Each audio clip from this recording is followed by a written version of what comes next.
Good evening, everybody, and welcome inside historic Keyworth Stadium, where tonight we have USL W League action as Detroit City FC plays host to Midwest United FC. Alongside Jared Mackey, my name is Neil Rule. Happy to have you with us wherever you may be watching. And Jared, here, action in the USL W League a little bit different. There are a couple of minute differences in terms of how the standings work and things like that. Walk everybody through that. Points per game is the trump card in the USL W League, with the unbalanced schedule. Detroit City FC facing off 3 times against Cleveland Force and Flint City AFC. Because of that, they have to use points per game so that all teams can be judged on a fair slate.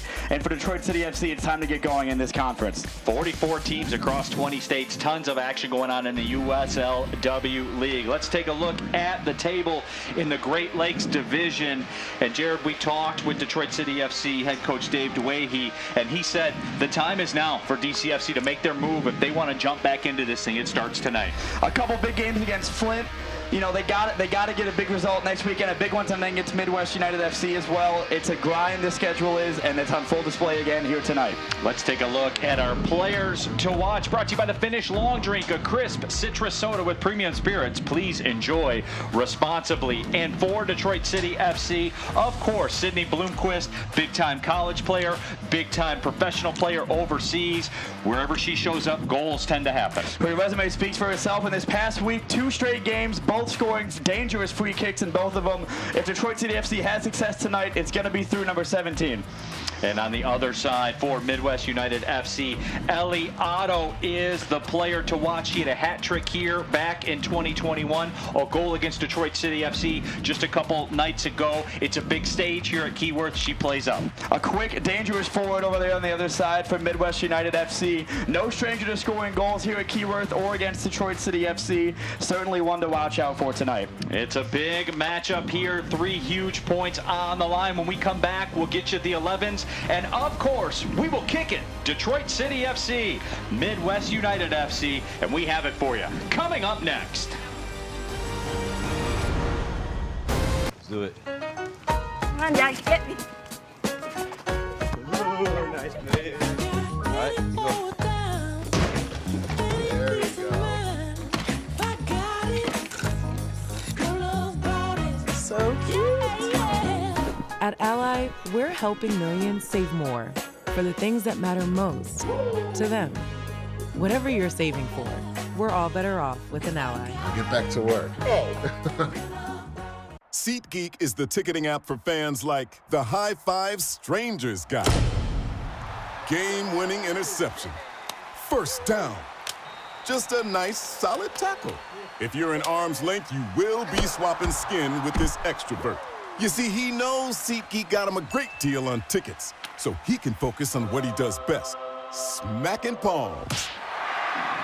SeatGeek handles the tickets to sports, concerts, and more, so fans can fan. DTE knows everyone has a preferred setting. Some like it cool, others warmer. Some like things slow, and others like it ASAP. Long, hot soak, or quick rinse. But whether it's a slow simmer or a fast boil, DTE makes sure that safe, reliable, cleaner natural gas is there for you, making every setting the perfect one. DTE. There's a beer in the D for me and you. From Royal Oak to Jefferson Avenue, grab a friend and a jersey too and chant. Chant like you give a damn.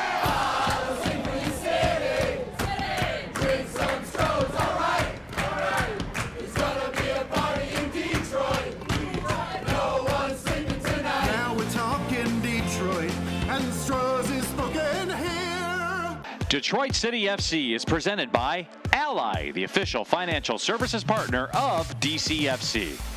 Fago, proud to be the official pop of Detroit City. Misdig 811. Know what's below and visit misdig811.org before any digging project. Brew Detroit, the official craft beer of Detroit City FC. And Fort Pontchartrain, proud to be the official hotel partner of DCFC.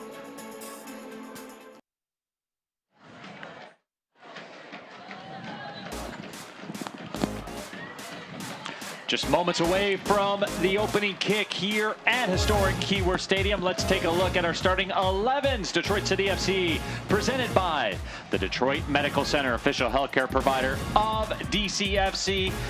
Jared Mackey, what do you see? Not many changes from the loss on Tuesday night. A very good performance despite the scoreline. Good to see Dwayne go with most of the same players that played on Tuesday. And on the other side for Midwest United FC, they're presented by Fort Pontchartrain, proud to be the official hotel partner of DCFC. You know what you're going to get with Midwest United. Very skilled players capable of scoring a lot of goals. Skilled players in a formation that allows for a lot of attacking, a lot of play in the midfield, getting the wingbacks involved. Should be a great attacking performance from both sides this evening.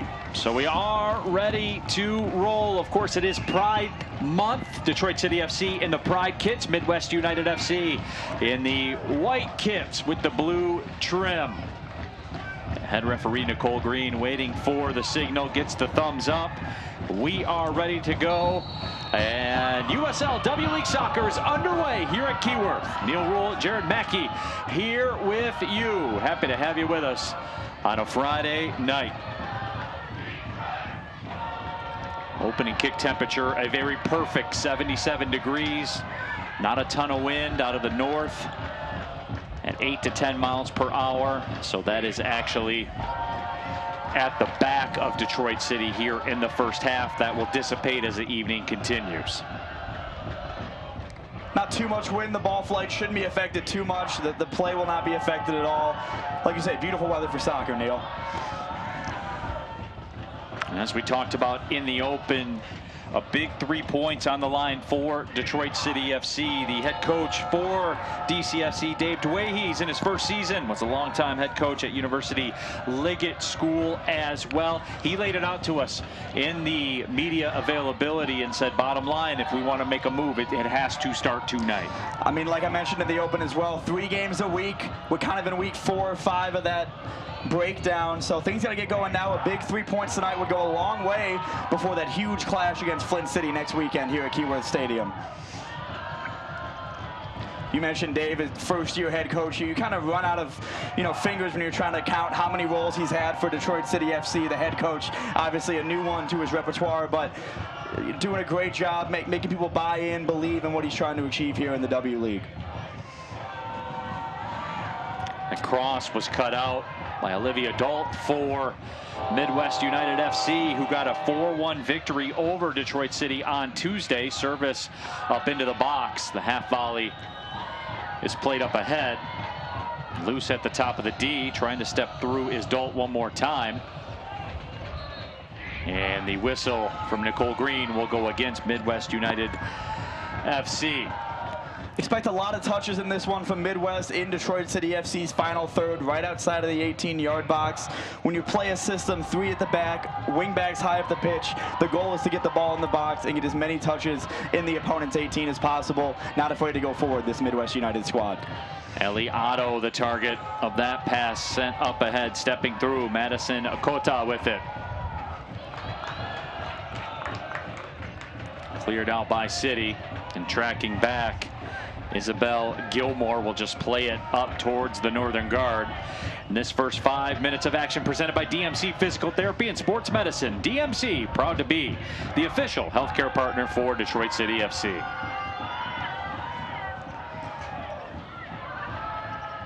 City now with their first extended possession in the offensive side. Stepping across, Ellie Poole has that blocked. Comes back out to Drew Martin.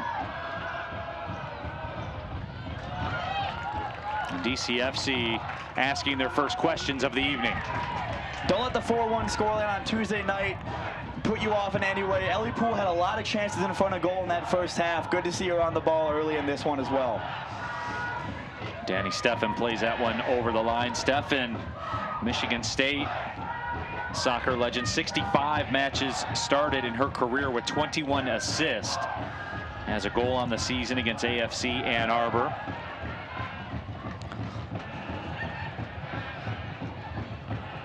Steffen able to gather the possession, and that whistle will go against Steffen this time.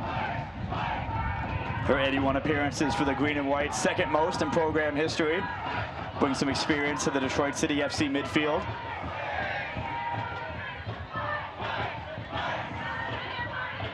course, this regional matchup here with Detroit City FC, Midwest United FC, based out Grand Rapids way, as we take another look at the whistle. That ball feathered through the touch, and it's in the back of the net. An early goal for Midwest United FC. Just a clever ball in behind right there, broke the Detroit City FC defense. I believe that was Eliotto that put the finishing touch on it.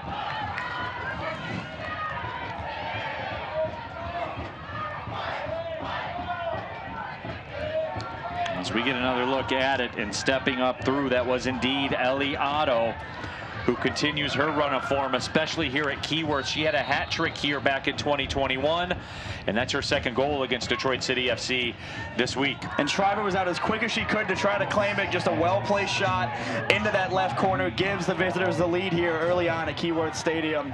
A great finish from Otto, who would have been put off by Shriver's on-rushing, but good to put it in the back of the net.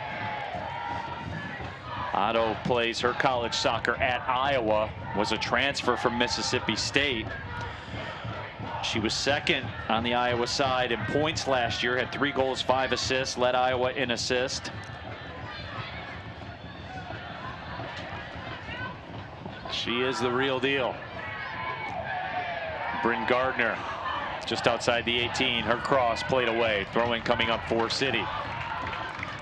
Very technical player, Bryn Gardner there. We saw it on display, tried to flick it over her defender on multiple occasions.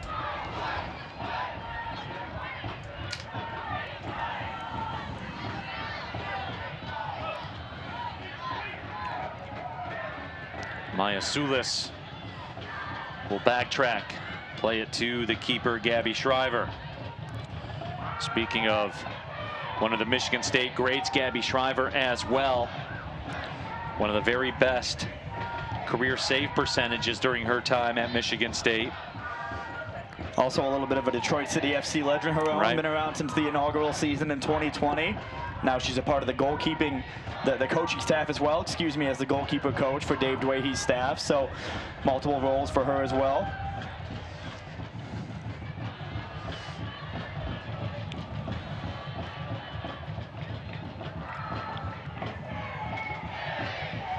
Throw coming now for City.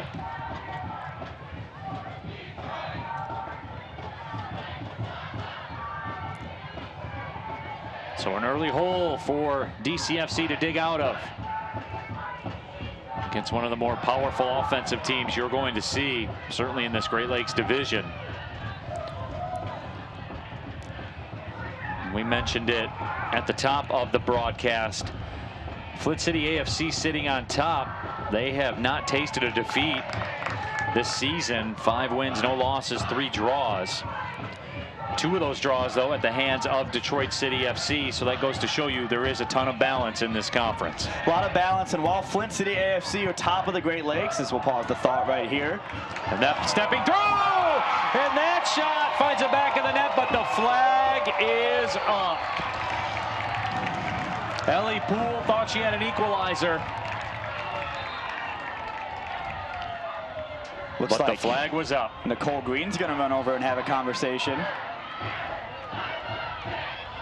Just making sure the line judge is confident of her decision. We'll get another look at it right here. I believe the conversation being had over there that it went off a defender, looked somewhat deliberate, trying to play it back to her goalkeeper.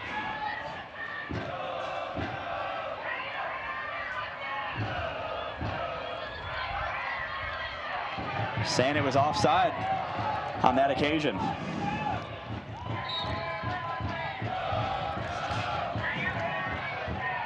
And that we talked about Eliotto getting her second goal against Detroit City FC this week. Detroit City FC getting their second goal against Midwest United, called off by the flag. Yeah, both through the feet of Ellie Poole as well. She'll feel hard done by that, but you'd like to see the referee go over, make sure the decision is correct, talk it through. But unfortunately, Detroit City FC on the wrong end of it this time. Eliotto has it played away by Sulis.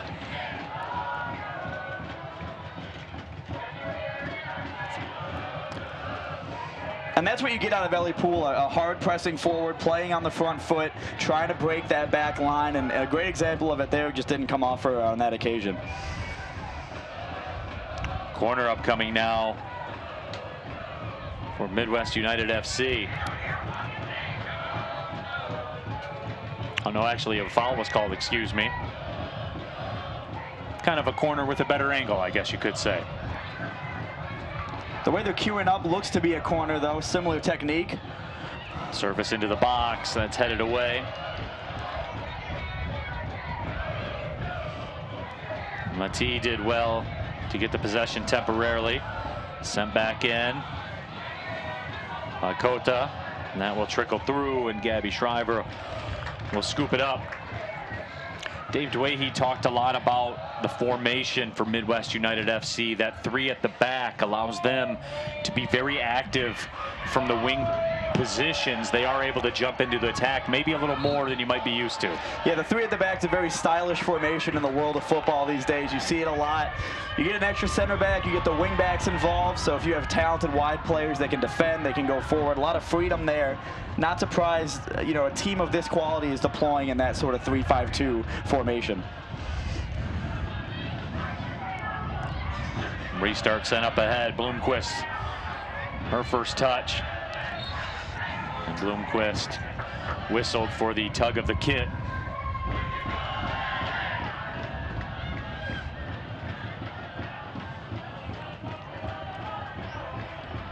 This portion of the broadcast presented by University of Michigan Flint, offering a flexible world-class education. Find the right program at umflint.edu. That ball played back out towards midfield. Touch pass by Dolt, swung out wide. Service into the box, up, headed, just wide. Boy, beautiful execution by Midwest United. And on the other end, boy, Blichok was right there. Very nearly made it a 2-goal difference. See it again here. Again, getting the wide players involved. Reagan Cox plays a great ball in. Blichok was up early for it. Had the free header, beat the Detroit City FC backline, just unable to direct it to Gabby Shriver's frame. Ball laid off. Left side, Curry. Curry into the 18, dispossessed. Back line held their form. Bloomquist unable to fully get out of her foot right there. That ball sent in looking for Otto again. I believe the flag will be up, and it is. Well defended regardless by Karolak down there. Right-sided center back roll. Saw her coming up for it out of the corner of my eye and said, that doesn't look right. That'll probably be a flag. And it was. It just had that look to it. Sometimes you can just tell from up here doing games as long as you have been. It tends to be a rhythm.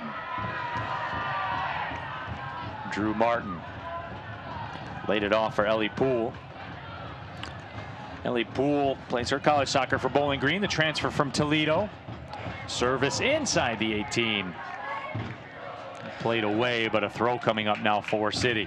You mentioned Ellie Poole's Bowling Green connection. Dave Dwayhe was very complimentary of the Bowling Green contingent on this, squad, talking about their buy-in, driving long ways for training, always being at the practices. Ellie Poole, a great example of that. Service into the 18, headed just wide by Ellie Poole.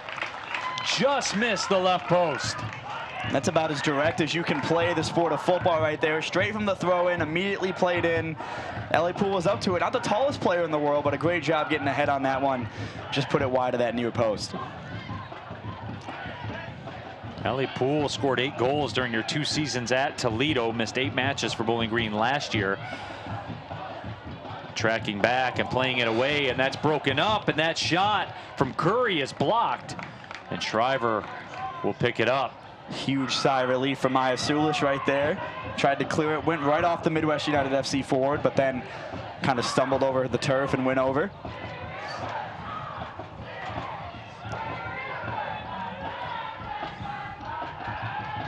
Not much doing on the throw for Midwest United FC.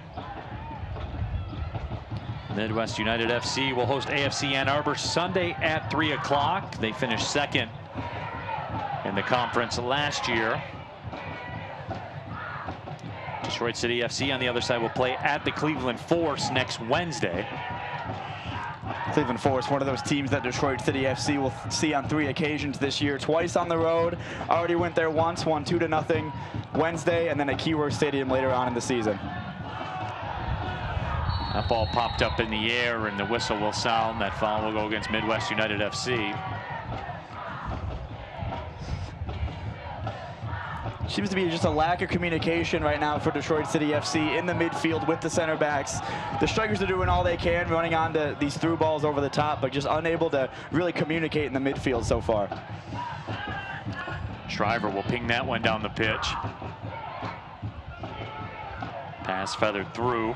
Sulis will track back again. Well, Mr. Jaramaki, about 15 minutes into this one, what are you seeing so far? I would say 90% of the game so far has been played in Detroit City FC's half. Midwest United has really, come to Keyworth and shown the quality that they have, the setup, the individual quality up and down the pitch. We've seen that. They've been organized. They've been dedicated. Detroit City FC on the other side's got to communicate better. They got to get their players more involved up the wing, in the midfield. A lot of over-the-top stuff. Coach Ray, he won't be too happy with that, the way he likes to set up his team. So, so far it's been all Midwest United. But again, Detroit City FC unlucky not to be equalizing this one through that Ellie Poole strike. Here comes City up the right side one more time. Cross into the box, headed away. Matai, I believe, sent that one away. Now it pops free on the right side. Cross in, and coming off the line. Boy, Okarafu went to the turf, able to grab it. And this 5 minutes of the broadcast presented by DTE Energy. No matter where you are in your energy efficiency journey, DTE can help. Learn more at dteenergy.com/save energy. Heads up play there by Okarafu. And all the success so far for Detroit City FC has been working it to that far side touchline and looking for a run in the area. Okarafu, the keeper from Midwest United, plays her college soccer at Michigan State. Played in 2 matches last year.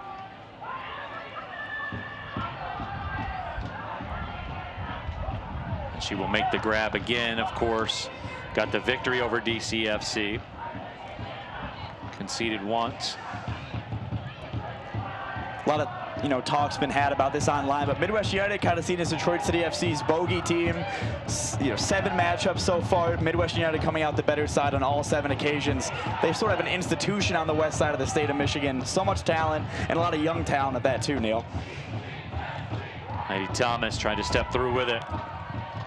She'll send it in, and that will go wide of the frame. And you mentioned it too. When you go up and down their roster, look at where some of their players are playing their college soccer. I mentioned Mississippi States and Michigan States. You see really the who's who of college soccer, and it really goes to speak to the level of talent that is out there in the Grand Rapids area. And that's on the women's game and the men's game as well. Right. You pull up to their stadium, they have all their graduates, they like to call them, of what college they went to, how long they were at Midwest United. It's really impressive to see, and that's what DCFC is trying to do, getting their roots into the youth game in Detroit and the surrounding areas as well. Detroit City FC certainly playing the long game in terms of youth soccer here, because it's a ground up proposal what Detroit City FC as an organization is trying to do.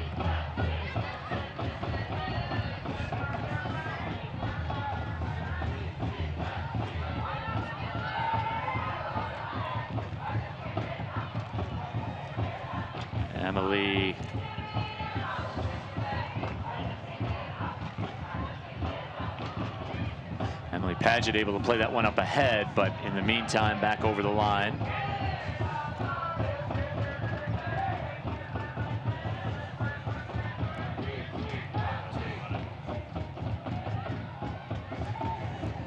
And now it's time for our Fago trivia question. Tonight's question and our Fago trivia: what was the score the last time Detroit City FC faced off against Grand Rapids FC back in 2019? We'll have the answer for you in the second half. As always, trivia brought to you by Fago.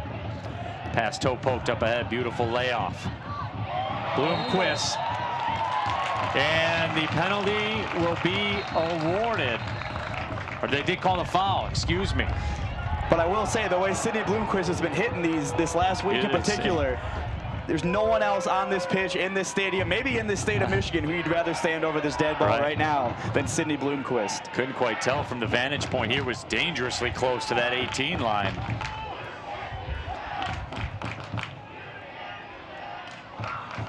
Good call there by Nicole Green, right on it. A little bit closer than her attempt against AFC Ann Arbor last weekend, but the same angle. Put that one, can't get more upper 90 than she put that one last week. The one on the road was from the opposite side. We'll see what she does here. Okarafa respecting that upper right 90, you can tell. She's been burned by it once already this week.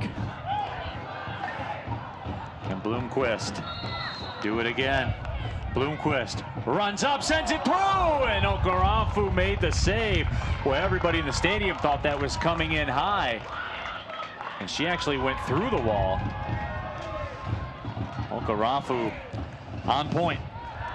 Yeah, you see it there. Just tried to go to the right side of the wall. I thought it was going high. Everyone on this ground thought it was probably going high. But that's good from Sidney. You know, don't want to make it too obvious what you're doing. But at the same time, if you can place them up in the top 90, you're going to want to go for it sometimes. So, but who am I to doubt Sidney Bloomquist? This 5 minutes presented by SeatGeek. SeatGeek, your tickets to great Detroit City FC seats. We're in the 21st minute. Neil Rule, Jared Mackey here with you. USL W League action. Restart sent into the mixing bowl. And it will go to Detroit City FC on the whistle. Early goal by Ellie Otto back in the 4th minute.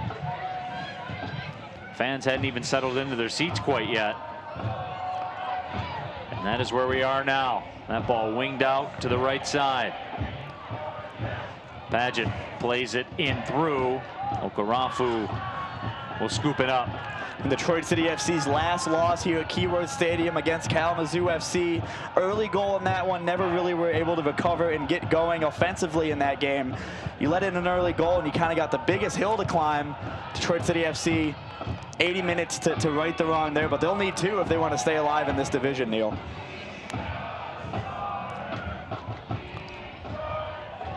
Reagan Cox tosses that one in quickly.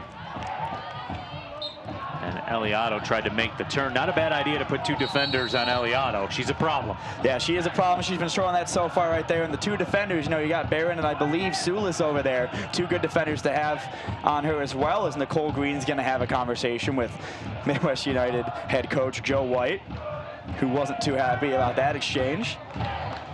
But it's a throw-in.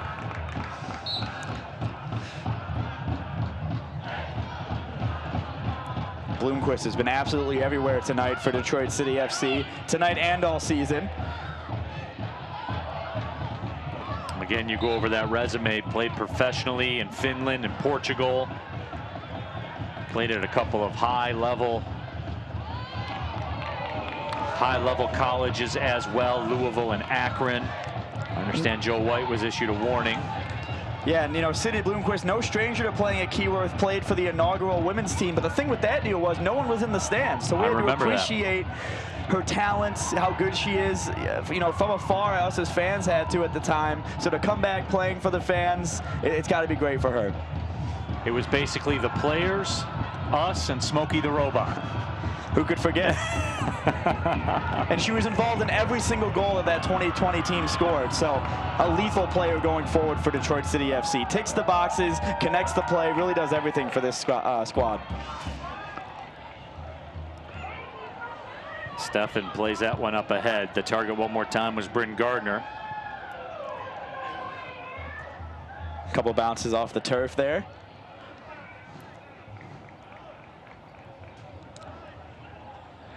Norfolk and Southern making its way across, slowly taking in the action. Over by the railroad track, there you see it in your camera shot. It's been a good day for train so far on today's match day. It's been action-packed. I mean, usually we have games on Saturdays. Obviously, still trains run on Saturdays, but during a work day, we get to come out and see trains go up and down that line over there. If we'll get lucky, one of them will honk at us. This one seems to be headed backwards. And as you might figure here in the Detroit area, lots of truck frames, automotively related items being shuffled back and forth. And they got to wonder what's going on in the stadium. Every time they fly by, I always wonder if they know there's chatter figuring out what's going on. There's some of those conductors, they know. They have to. They know. That ball played into space nicely, touched ahead, and out wide. Sidney Bloomquist there tried to conduct play going forward, had the numbers, going to stay with Detroit City FC outside of the 18-yard box for this deep throw-in. Olivia Albert took no chances with that. That ball popped into the 18, and Okarafu will make the grab. Something I've noticed early on for Detroit City FC is the fluidity between the forwards. We've seen Bryn Gardner on this near side, the far side. Ellie Poole's been dropping deep going forward. So, you know, while they're the three front players on the formation, it's really fluid in where they're going to be on the pitch at any given moment. And Jared, you can tell too, that opening moment's goal is not lost on City. There's a lot of urgency right now. Yeah, they're going to know the stakes going into this game. Coach Dway, he talked about it in the call. If you win this one, it sets up a huge clash next Saturday. Although you don't control your destiny, you could put the pressure on a little bit, make teams nervous in front of you. So they're going to know that they have to, you know, get one to get them back in this one. And I think they'll have the belief, they'll have the pressure to do it. This portion of the broadcast brought to you by your Metro Detroit Chevy dealers. Your Metro Detroit Chevy dealers proud to be the premier sponsor of Detroit City FC.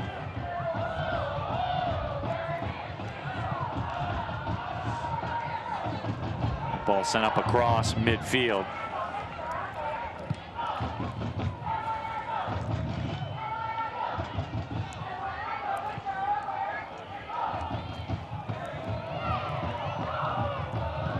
And that shot will be sent over top and out of Keyworth Stadium. Let's take a look at our youth team of the match, the Detroit City FC City 2014 boys. They're coached by Coach Stennett, and they were named champions of the Island Cup last weekend in a dominant performance that saw them score 28 goals and only concede once. Congrats, everybody. Taking a little water break here due to the air quality around Detroit. But, you know, as we mentioned earlier, Detroit City FC looking to build those roots from the ground up. You see it, youth soccer across the state of Michigan's kind of been taken by storm what Detroit City FC's doing. You see the benefits every match day. They're walking out with the players. Yazid Matthews of the USL Championship squad coaches a youth team. So the roots are definitely being planted. Now the next 10, 15 years when that really starts to pay off and you see players develop and play into the first teams. No question about that. There is Dave DeWahey and his coaching staff. Let's take a look at how we got to this 1-0 scoreline. Ellie Otto did the damage, and unfortunately for City fans, this is a sight we've seen too much in this building. Yeah, two passes over the top really unlocked the back line. You had Eliza Barron there looking over at the line judge to see if Otto was on or offside. Judged to be onside, a great finish. Shriver rushing out, wasn't put off by the fact that Shriver was going to be there. Good finish by Otto into the bottom left-hand corner, and that's how we got to this 1-0 scoreline, Neil. It was impressive to see the composure, too, by Ellie Otto. You can tell that that's somebody that's very comfortable scoring goals, because not everybody is, and you see it. Yeah, and definitely in Otto, you know, with her pace, she's going to be running through those back lines pretty often. So she's really no stranger to keepers rushing out and having to meet her one-on-one, you know, due to her awareness of where the back line's going to be, how the ball's going to bounce, you know, the speed of it. So not put off by Shriver coming out there and, you know, tucked it away for a great finish. And as things stand, that's what separates us. And after looking at that replay, the goal, Shriver did get her fingertips on it, so she got a piece of it. Just couldn't get enough of it to keep it out. And we'll see how both teams come out of that water break. Is, you know, it's obviously an opportunity to get water, refresh a little bit. Also a coaching opportunity for both sides. Talk about what they like and don't like and what to adjust. Sort of a quasi-halftime. Pass towards the top of the D. Gardner will turn and lay it off. And that pass blocked, then cleared. Every shot Detroit City FC has tried to get off has been equally met with a block from Midwest United, whether it's the midfield or the center backs themselves. Really just shutting down any opportunity Detroit City FC have had so far. And it is amazing to watch, Jared, because we've talked about this a couple of times here tonight. Just with 3 on the back line. Now, those wings are hybrid defenders. They're hybrid attackers as well. But with that kind of core of 3 in the back line, they have answered the questions. Yeah, most definitely. And the way 3 at the backs usually work is the middle one will sit back and let the first 2 ahead of her just sort of go out and do their own thing. And then if it gets past them, the third one will then be called upon to make the tackle, make the interception. We've seen that on display tonight.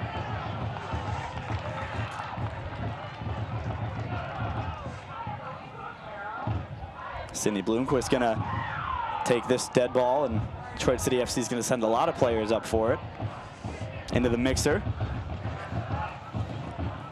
Only Sulis and Karolak back. Bloomquist delivers it. That goes all the way through. Okarafu will make the grab. Just so strong at the back, this Midwest United FC squad.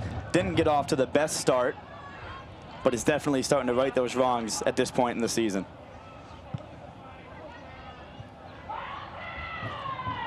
That ball squirts through and is played away.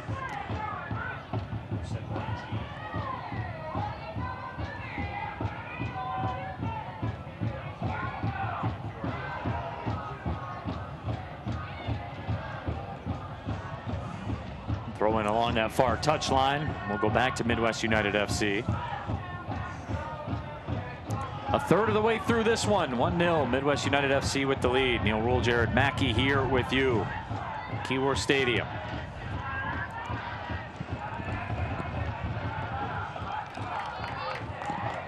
Great job winning the physical battle there by Drew Martin. And again, like I mentioned, Drew Martin listed as a forward in today's formation, but not afraid to get back and win and engage in those 50-50 balls in the midfield. Drew Martin plays her college soccer at Western Michigan. Started 7 matches as a freshman last year. Her and Paget, the Bronco duo on the field for Detroit City FC right now. And Paget will fire away with the restart. Paget started all 19 matches last year for Western Michigan. And we mentioned the condensed schedule of the W League. That also means a condensed training schedule. So to have players you have familiarity with already coming into the summer soccer schedule, it does nothing but help. And that's the same for the Bowling Green contingent as well. It is a mad sprint to the finish across these couple months of summer for the USLW League. That ball comes free. It's backheeled. Sulis able to play it away. I think Shriver there wanted to find Barron, but she just didn't have enough time due to the press from Midwest United FC. Eliotto 1v1, and she's turned away this time by Sulis. Boy, huge play by Maya Sulis. Eliotto's one of the last players you want to see running at you, looking to dribble a little bit. So great job there by Sulis to extinguish the flame.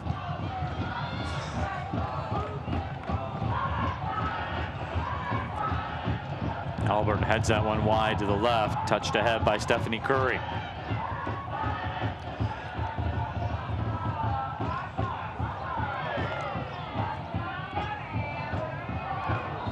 That's where it became illegal right there, was that final little poke in by Duncan. Before that, Duncan. Nicole Green happy to let that situation develop, and I thought it was good officiating.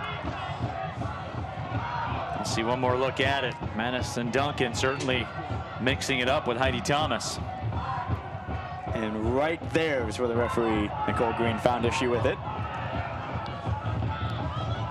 On the restart, inside the 18.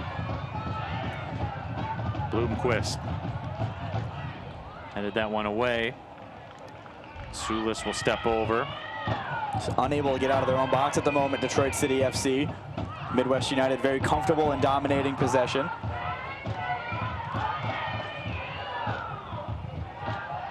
That cross, not enough on it. And folks, remember Detroit City FC's 2023 All Colors Kit is now on sale. Scan the code at the screen right now to get yours. Every color on the rainbow is represented in the kit, and they are going fast. Guys, I'm being serious with you on this one. Get it now before it's too late. Don't be the one that's standing around going, man, I should have got that. There's a QR code. You have your phone in your hand. Go for it. Remember, every purchase supports the Ruth Ellis Center. Look great while supporting a great cause.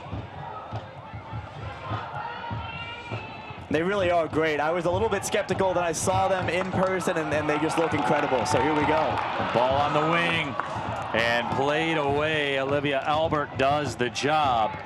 Bryn Gardner left wanting. Olivia Albert, 5 matches played as a freshman last year at the University of Indiana. She's been a fixture here for Midwest United.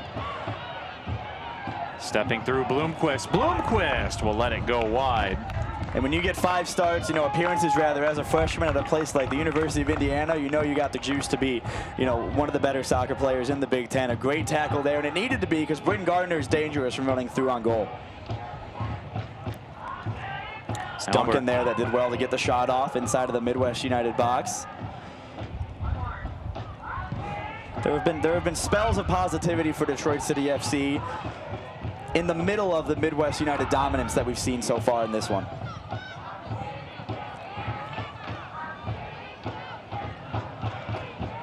So often it's going to come down what it always comes down to, converting one of those opportunities. And really the one opportunity that Detroit City FC had, they did convert. Just the official on the far side had her flag up. That's one of those gray area moments in the sport where they're determining if the defender intentionally played the ball or intentionally touched the ball. You see that with handball calls all the time, and you see it on offside occasions sometimes too. And foul will go against Detroit City FC. The physicality, Jared, picking up a little bit out there. Getting a little, I don't want to call it chippy, but we're one exit away from chippy. I think we're at the gritty exit right now. Gritty, there one you more go. will become chippy. Yeah. No cards yet, though, for either side. So Nicole Green not too upset about where things have been. I think the only warning was to the Midwest United FC head coach Joe White down there on the touchline. We are in the Chippy metro area. We are not in the downtown proper area yet, but we are getting close. Shriver will line this thing up. And there's not a lot of traffic either to get downtown. No, there's not. No, not at all. This 5 minutes of the match presented by Strategic Staffing Solutions. People-powered, customer-centered, community champions.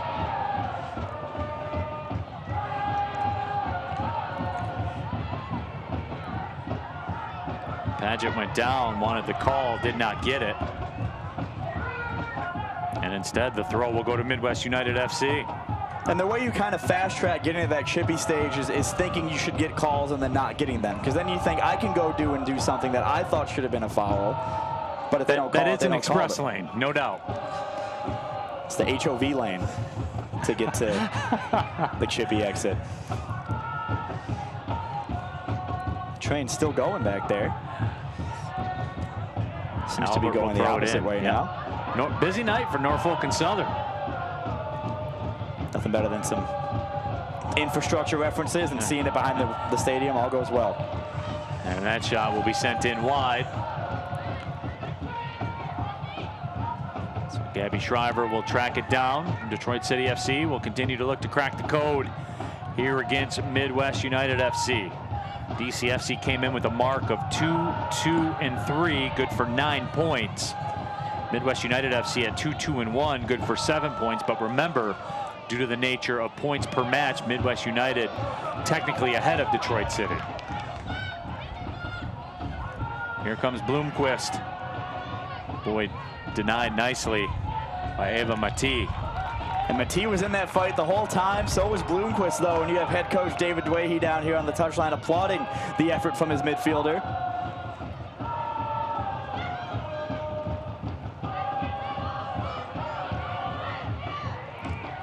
Drew Martin at midfield, about halfway through. Now moves towards the top of the D. Lets the shot go. And Okarafu goes down to make the grab. Almost the exact same spot, just on the opposite end of the pitch that last week's goal from Danny Steffen was scored by. So, good, doing well there to create the space. We'll see it again here. Just blitz by her defender, has the shot. Just into the arms there. Didn't move as much as she would have liked, but was hoping for maybe a lucky bounce off this Keyworth turf. I do like the idea. I'm always a fan of that, trying to short hop a shot, because you never know like which way it's going to kick. Yeah, we've seen on plenty of occasions here at Keyworth Stadium, Neil, you specifically calling all these games here. It could go anywhere once it hits that beautiful turf here at Keyworth. Looks like we're going to have a pause for an injury. Is down behind the play. Referee stopped play. No one in the stadium really looked at it. And then Nicole Green, great job on her to stop play to make sure that everyone's all right as the trainers rush over.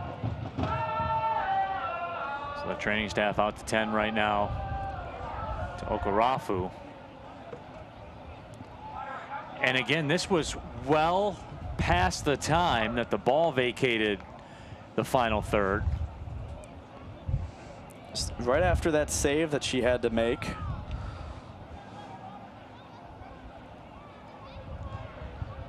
Oh.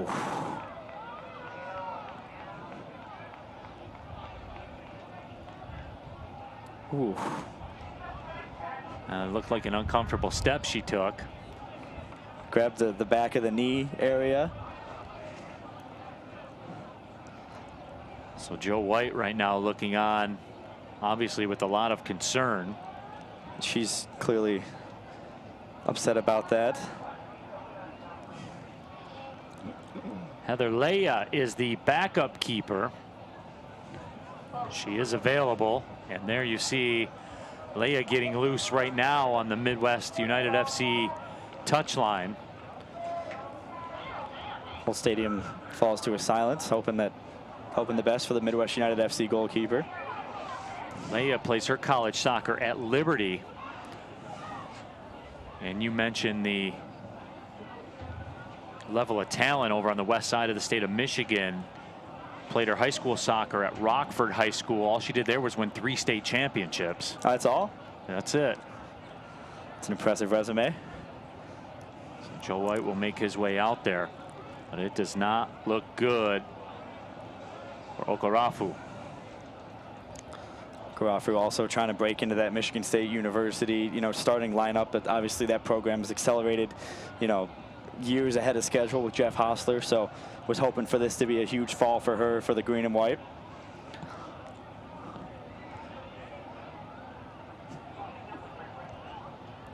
So again, the athletic training staffs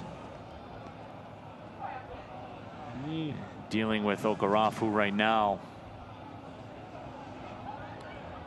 Just right after that, what ended up being not an official goal kick, but just from the save and trying to restart play, put all she could behind it. That's where the problem sprouted up. Just kind of an awkward step with their foot after punting the ball down the pitch.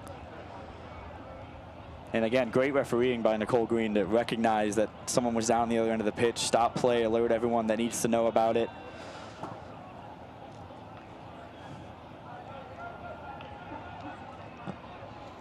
So the staff, athletic training staffs, continue to tend to the fallen keeper here for Midwest United.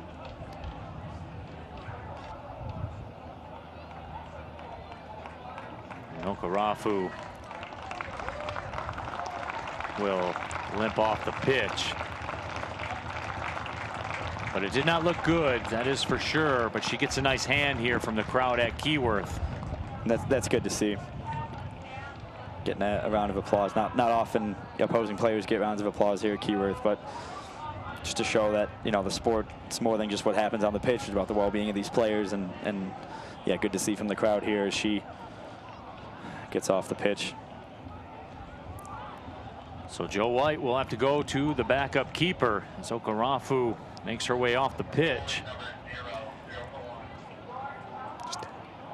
Heather Leia will step in.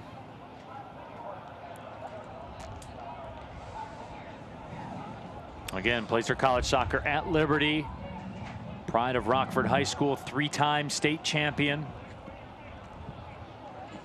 This portion of the match brought to you by Ally, proud to be the official financial services partner of Detroit City FC. Learn more at ally.com. Not sure how much stoppage time we would have had before this, but certainly we'll have a good share of it now. As we're getting ready to get back underway here. Reagan Cox gonna throw the ball in. Goal number 0, Heather Leja.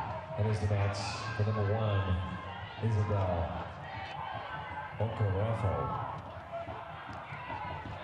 So the substitution is official. That ball played up towards the top of the D. Curry unable to gather the possession. It's cleared out. And there's a good look on your screen. Jared, it is 3v3 up there. So, you know, as far as Detroit City is concerned, the personnel is right to make a move. Yeah, it certainly is, and you know, they're trying to win the numbers game. A lot of long balls over the top, just trying to catch one of those 3 lacking while getting one of their forwards involved, trying to do a smoke and mirrors type deal, unable to make it work so far. And you know, not that it means much yet, but we see Leja really far off of her line over there. Wonder if that's a tactical thing or something that she's more comfortable with doing. So we are getting ready to cross into stoppage time here at Keyworth. And I'm told there will be 5 minutes of stoppage time. Stoppage time brought to you by Brew Detroit, the official craft beer of Detroit City FC. So here comes City up the right side. Gardner, the cross. And Leia will go down to the turf. it's always good to get your first touch in coming out of the pitch. Right. Comfortable one there for Leja. But yet again, that far side for Detroit City FC. I don't know if it's a tactical thing or what they're seeing down there, if that's just how the space is opening up. But again, that time through Bryn Gardner got a ball into the box. Now the auto had it for a second. That whistle will go against Midwest United.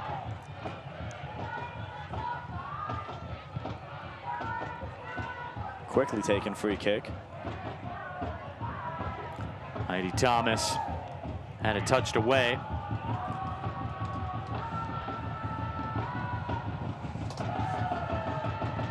So about 1 minute into our 5 minutes of stoppage time. Here comes an opportunity now for Midwest United. Boy on that right side. And sending it through to Reagan Cox.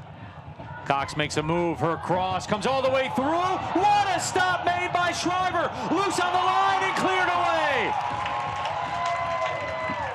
Not out of the woods yet, Detroit City FC.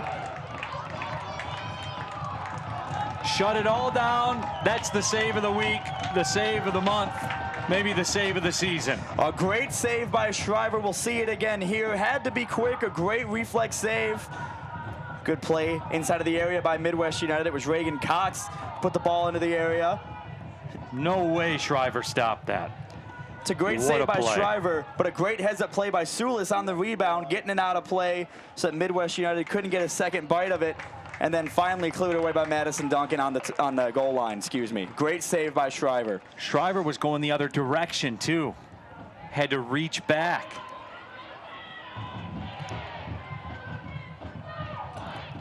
Best part about Shriver being the goalkeeping coach too, she can look at some of the younger keepers on the roster and just point to that save and you know, pass that on to them, and just a great save. And then the back line being alert, ready to clear it away once Midwest United tried to get it on the rebound. Throw coming for Detroit City. And that'll galvanize the whole team, a save like that. It'll also maybe wake them up a little bit and realize, you know, we got to get going. We got to start taking this game to Midwest United.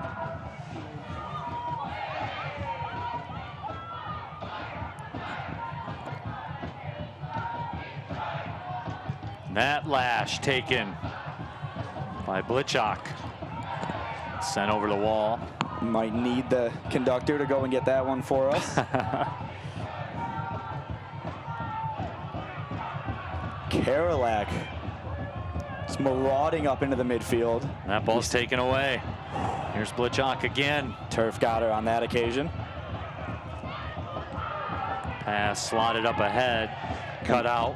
And that's been the story so far for 48 minutes. A really good job to win the ball back, and then really just no outlet pass to try to get the forwards involved. But once again, this ball for Detroit City FC has just been living on that far side touchline. Stefan will play it back. Final minute. Final minute and a half-ish of stoppage time. Lisa Bayram was calling for it. She had a ton of space. And that lash will be whistled. Good job battling there from Bryn Gardner. You know, obviously playing back from that forward line, was the woman of the match on Tuesday. We saw a lot of that fight and battle out of her in the 4-1 loss to Midwest earlier this week.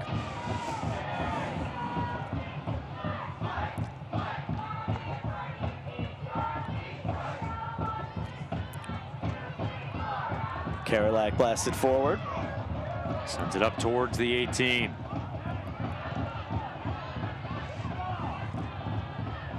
And once again, the back line for Midwest United FC, just not hospitable. No, certainly not. You've not seen a single loose ball yet. You know, everything's been coordinated, planned, and well executed. Montai plays that one out. And for them, it's been easy. It's just been keep the 3 Detroit City FC forwards in front of you, keep eyes on them, and that's what the Detroit City FC back line failed to do with that opening goal from Eliotto.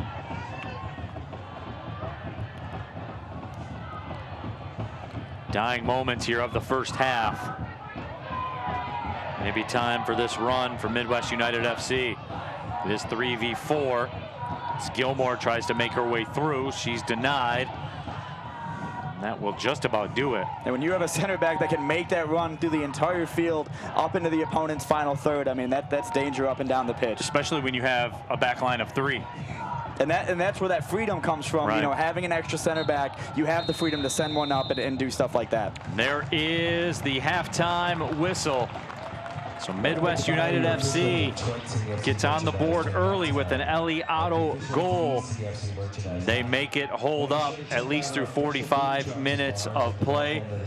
But all in all, Mr. Jared Mackey, Detroit City FC, they had their moments. They asked some questions. It's just a matter of breaking through. Exactly. And Coach DeWaye, he's going to love the fact that he has some time to talk to his team, let them know what he thought was wrong and what was right. But Midwest on the front foot the first 45 minutes. Starting keeper for Midwest United FC, Isabel Okarafu, injured in that first half, subbed out for. And so they will play the second half without their starting keeper. So when we come back, we'll get you to the halftime festivities. And as always, halftime presented by Stroh's, because Stroh's is spoken here. 1-0 Midwest United FC. We'll be back with more USL W League Soccer. And you, from Royal Oak to Jefferson Avenue, grab a friend and a jersey too, and chant like you give a damn.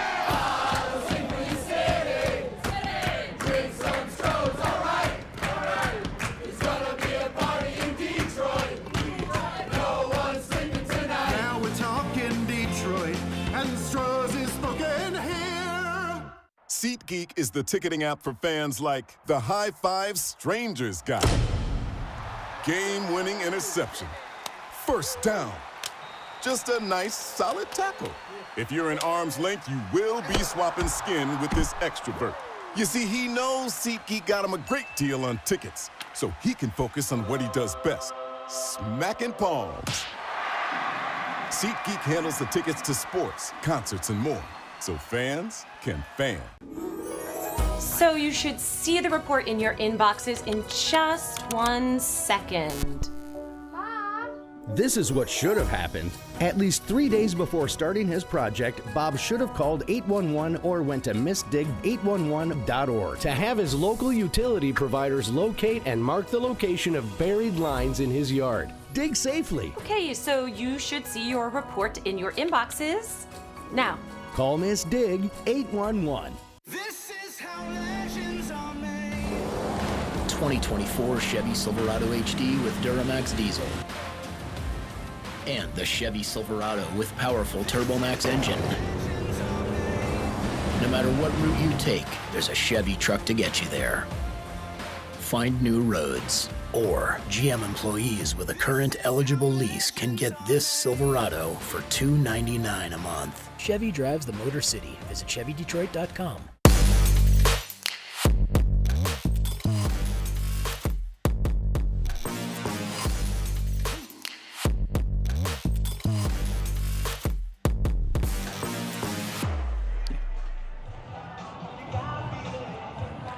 Welcome back inside Keyworth Stadium. Halftime presented by Stroh's, 1-0.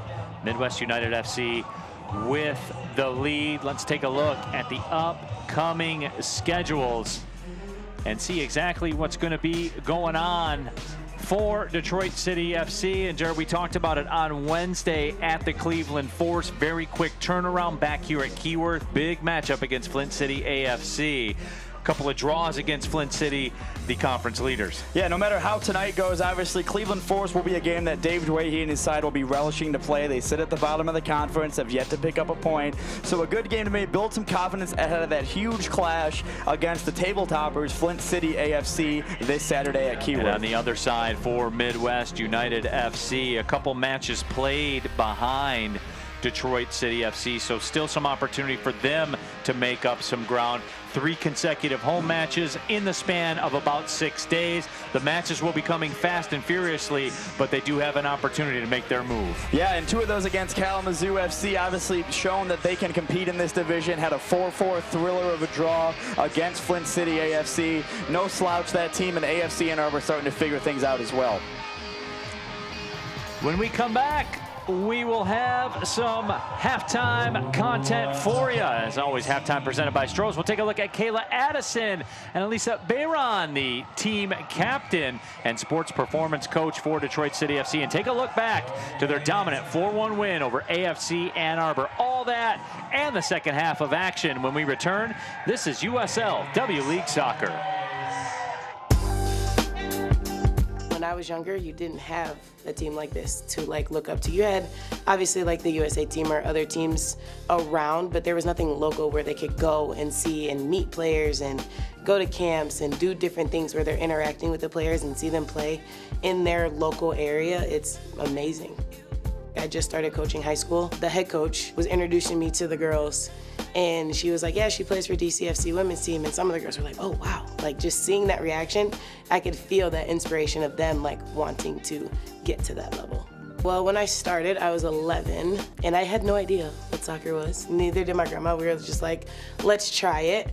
And I did, and I came to love it, actually more than basketball, because I was playing basketball first. As I came to love it, I just got better and better, and then the opportunities just came. Got to play college, got to go overseas for a little bit. I did have some injuries that kind of held me back, and then I had my son, and then bouncing back, that journey was tough, but once he was 1, I really started getting back into it. I don't really think as a mom there's no true answer to balancing it out. You kind of go with it and figure it out.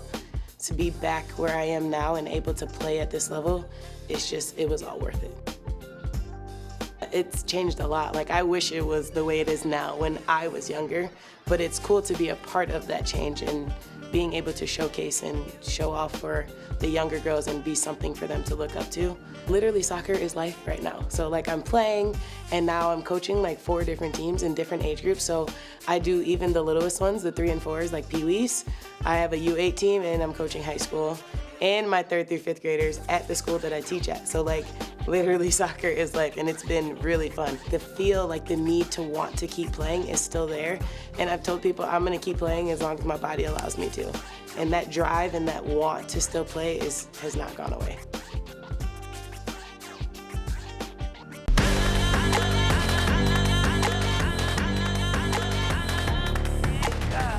Tonight, here comes City, an opportunity, and it's in the back of the net.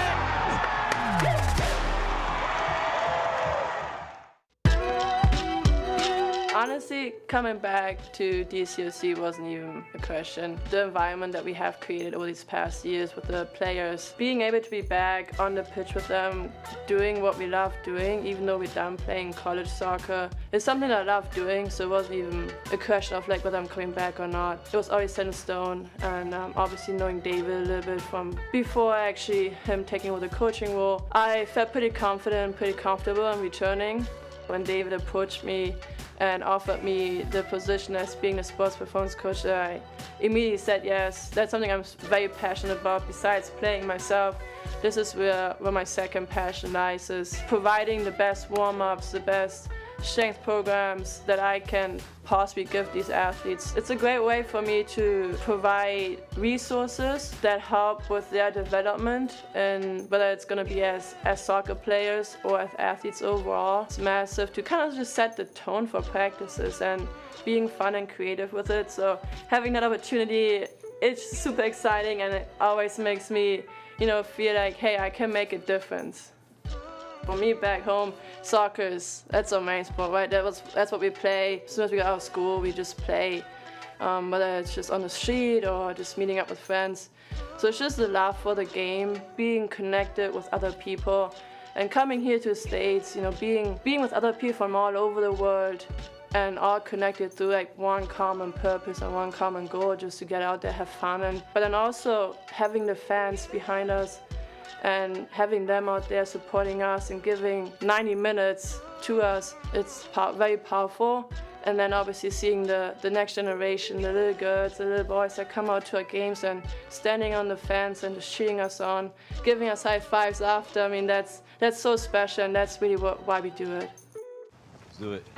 Come on, Jack, get me. Ooh, nice play. All right, you go. There you go. So cute. At Ally, we're helping millions save more for the things that matter most to them. Whatever you're saving for, we're all better off with an Ally. Get back to work.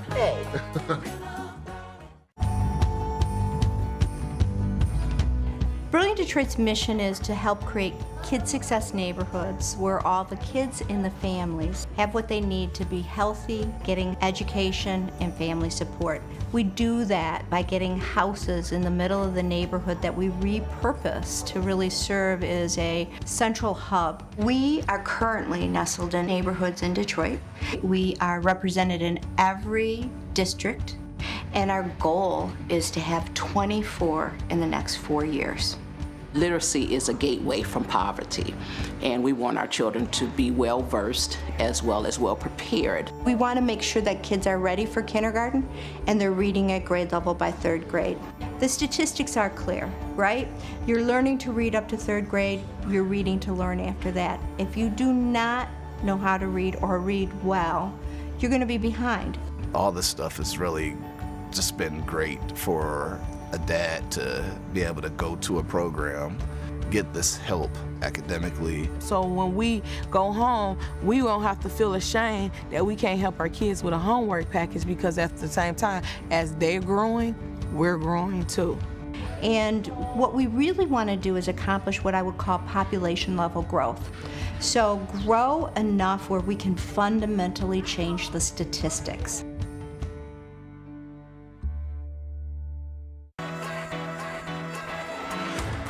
I am American Home Fitness. I'm American Home Fitness. I am American Home Fitness. We are American Home Fitness. Come to any American Home Fitness location for the hottest deals on the latest fitness equipment and accessories. American Home Fitness, Michigan's home for fitness and the official fitness equipment provider of the Detroit City Football Club. Welcome everybody to Keyworth Stadium. Here tonight we've got a great matchup on our hands. Detroit City FC women's team hosts AFC Ann Arbor. And we are off here at Keyworth Stadium.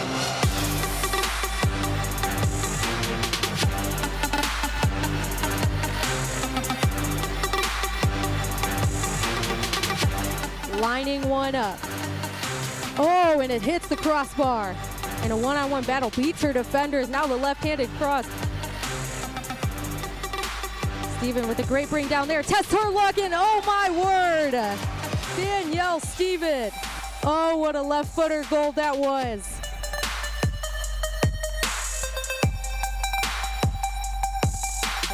And now it's Bloomquist. She'll test her luck and scores.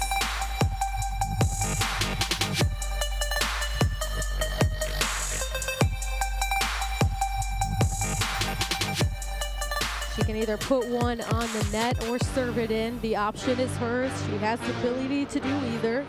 We'll see what she can do once the referee blows that whistle. Now it's Bloomquist. Bloomquist will test her luck, and a bending ball in! Oh, it's the second goal of the night for Bloomquist. She put one on net in the top left corner. And this is a work of beauty. And it's all smiles here for Detroit City FC. Almost picked off there is Poole, and she is! The fourth goal of the night came out of almost nowhere, and she punishes this AFC Ann Arbor back line. And Detroit City FC will get their first win at their home stadium at Keyworth Stadium.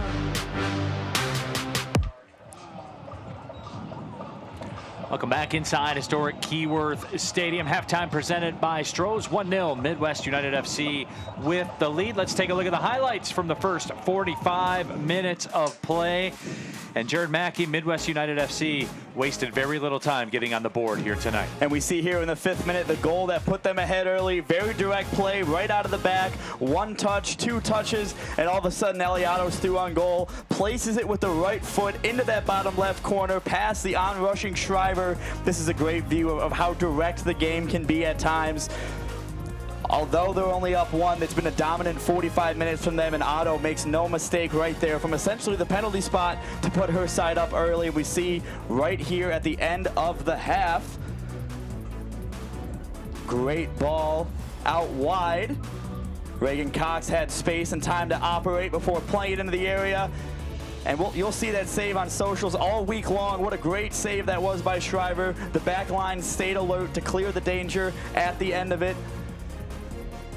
Right foot across, almost falling to ground, and then Shriver fully extended to her left, got 2 touches on it before Madison Duncan cleared it away. And look at that, Shriver fired up right back into the action.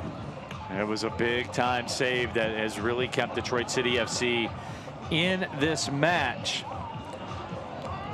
And look, Jared, let's bottom line this one. For Detroit City FC, they have had a couple of looks at it here in the first half. They're going to have to solve that back 3 for Midwest United FC at some point. Yeah, certainly will. So far, the back 3 has sort of been a Rubik's Cube for Detroit City FC, unable to get the right, solve the equation there. It's been 3-on-3 at times like you've seen, and the Midwest United FC back line so far just keeping the LaRouge attackers in front of them, not letting anything slip behind, and it's worked for the first 45 minutes. There is a sub for Detroit City FC. Avery Peters into the match to start the second half. Emily Paget comes out. So that's the first chess move for Dave DeWahey. And of course, substitutions are brought to you by CVY. CVY, wear it, feel it, play it. Luxury performance wear. And when we talk about the importance that Sydney Bloomquist brings to this team, number 15, Avery Peters, also brings a lot to this squad. The high intensity, the pressure, a huge part of this Detroit City FC side. Dave DeWahey's going to be happy to bring her on for the second half of action. Avery Peters plays her college soccer for Michigan. Played 5 matches last year for the Wolverines. Was an academic all Big Ten performer. Sub on the other side for Midwest United. Macy Waringa comes into the match. The Oakland University product, started 52 matches in her career at Oakland. Over 1,300 minutes played last season, a mainstay for the Golden Grizzlies. And Detroit City FC will be pretty relieved to see Reagan Cox come off the pitch, causing a lot of problems for them going forward. We saw she created that chance that required that incredible save out of Shriver. So sort of a sigh of relief. Coach DeWahey was very complimentary of the depth that Midwest United FC have on their roster on the coach's call the other day. Stephanie Curry slots that one over to Eliato. Otto sends it back, and a quick strike, but the flag is up. Same story, different verse right there for Detroit City FC. They thought they conceded yet another early goal, this time to start the second half, but the official had her flag up on that far side. We'll see it again here. Madison Duncan unable to get back to her feet. And then one simple ball after a gallivanting run through the midfield, played across, and again, a great finish right there. Just the official called it offside. Detroit City FC, sigh of relief right there for them. Aliato having another impact, this time in distribution. But as you said, flag goes up. This 5 minutes of the match presented by American Home Fitness. Train like a champion with equipment from American Home Fitness. Avery Peters, of course, scored the game-winning goal for Detroit City FC at Cleveland Force. 2 weeks ago, it was a rocket of a strike out of her left foot from outside of the 18. Going to look to have a similar impact today as that one goes out of play. Aaron pass. Miscommunication there by Olivia Dalton, Macy Waringa. And Avery Peters has been so versatile this season. We saw her deployed at right back on the road to Kalamazoo. Did a good job, but she likes to stay in that midfield and sort of dictate play between her and Bloomquist. Throw coming up for Detroit City.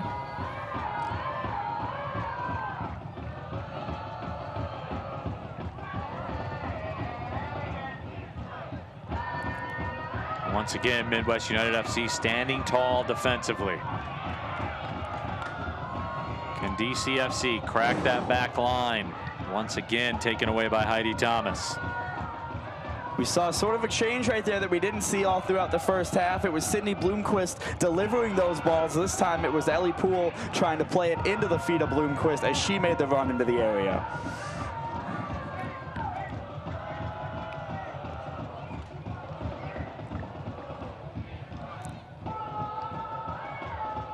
And if you're Joe White, Midwest United FC head coach, you really liked the way the things went in the first half. Not too many notes for the first 45 minutes, but Dave Dwayhe had to have asked his squad to give him more. They need something to get back into this game.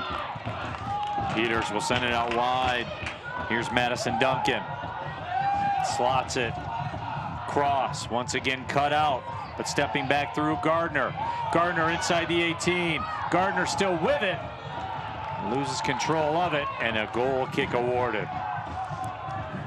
Gardner certainly went to ground there. I don't think there was enough contact to give the penalty, and if there was, the ball was already rolling out of play. You don't see those given too often, but a great run there by Gardner to maintain possession and try to get something going inside the opposition box. Isabel Okarafu has made her way back from the Midwest United locker room. Obviously limping a lot, but good to see her at least being able to walk.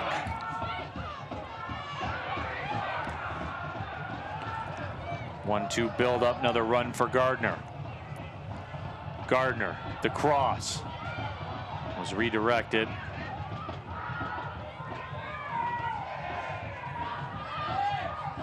Duncan, 1v1, steps across. And that ball deflected. And Leia will make the grab. It's very early on in the second half, but the passing's been a little bit sharper so far for Detroit City FC. They've been higher up in the midfield, excuse me, and they've been near those positions, dangerous positions so far a couple times already in the second half. Now in some space, Dolt. Curry steps through. Curry gives it a go, and Curry sends it wide. This 5 minutes of the broadcast presented by the all-new Detroit City FC app. Download it now for app-exclusive video content, man and woman of the match voting, and more. Great way to stay up to date on all things City, the Detroit City FC mobile app. Avery Peters unable to maintain that control. And while obviously Detroit City FC brought back a great core of players from last season and seasons prior, also a lot of new faces, and Dave Dwayhe was very complimentary about the first-year players, Ella Karolak, Avery Peters, and what they've brought to the culture of the squad, but let alone also on the field for Detroit City FC.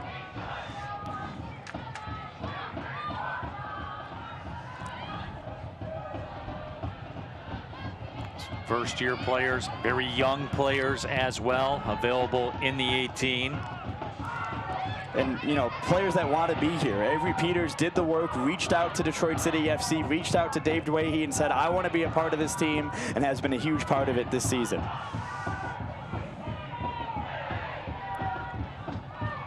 Madison Cota unable to keep control of that.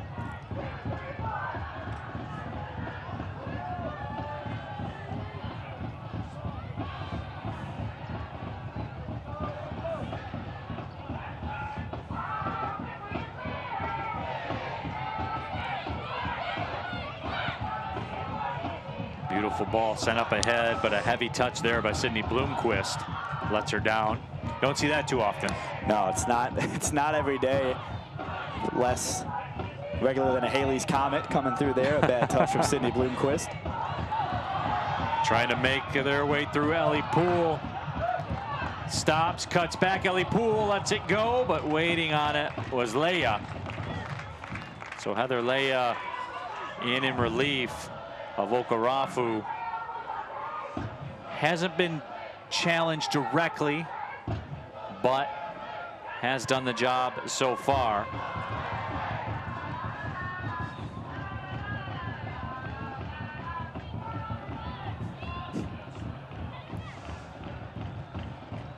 That ball will go back to Shriver. Sort of squibbed that kick just a little bit. Curry in the mix. Sulis will track back with it.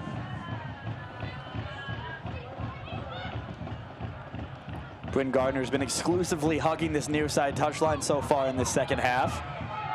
And they're giving her a lot of space out there.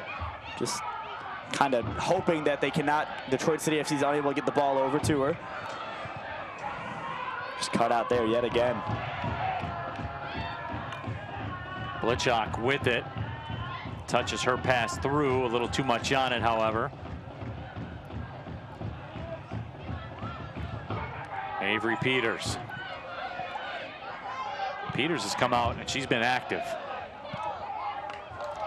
Ball sent ahead up into space. Can Gardner get on the end of it? She cannot, but does win a throw. Poked away there by Albert, who's been rock solid at the back for Midwest United so far this evening. If by rock solid you mean perfect, then yes, rock solid is the case. Interchangeable words, those two. Avery Peters tried to turn there.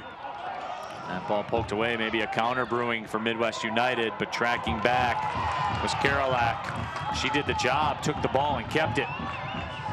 Yeah, great job there by Karolak. Gave the ball away in the first place, but good tenacity to get back and win it back for her side. Ella Karolak plays her college soccer for Illinois, was the Illinois team defensive MVP last year for 1,000 minutes. Dave Twahey was her guidance counselor in high school at University Liggett School. Didn't play for him, obviously the head coach of the women's team there. But nonetheless, they saw each other. And he said us on the coach's call, by all accounts, she should be playing for Flint City AFC. But because of their relationship, came and has done a great job for DCFC so far this summer. I was seeking guidance from Dave DeWahey on that call, as a matter of fact, and he delivered. Man of wisdom. 56th minute. 1-0 Midwest United FC with the lead. A goal in the 5th minute by Eliotto. And that has stood up. And that whistle will go against Midwest United FC. And fans, you can scan the QR code on your screen to contribute to Pride Raiser 2023. All June, you can pledge money for every home goal scored. All donations benefit the Ruth Ellis Center, a trailblazing organization supporting LGBTQ+ Detroit youth since 1999. That total currently sits at $2,182.69 pledged per goal. The 4-goal victory over AFC Ann Arbor last weekend has that current total at $8,731. Donate to Pride Raiser, a great cause every single year. I hope to see that number a little bit higher by the time this match is over. And if we're lucky, we'll get a goal, and that total will go up a little bit more too. Break that 10,000 mark. Ruth Ellis Center does great work, what I like to call boots on the ground work too. Yeah, there's saying and then there's doing, and right. Ruth Ellis Center falls into the second category of doing. Like it's they action. Talk the talk, but they also walk the walk in the city of Detroit.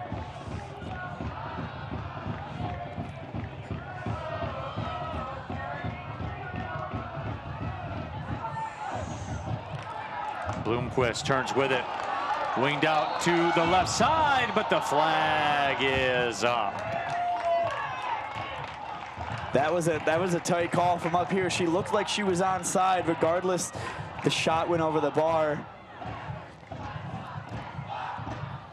It was good movement, though, by the Detroit City FC front line. We'll see it again here.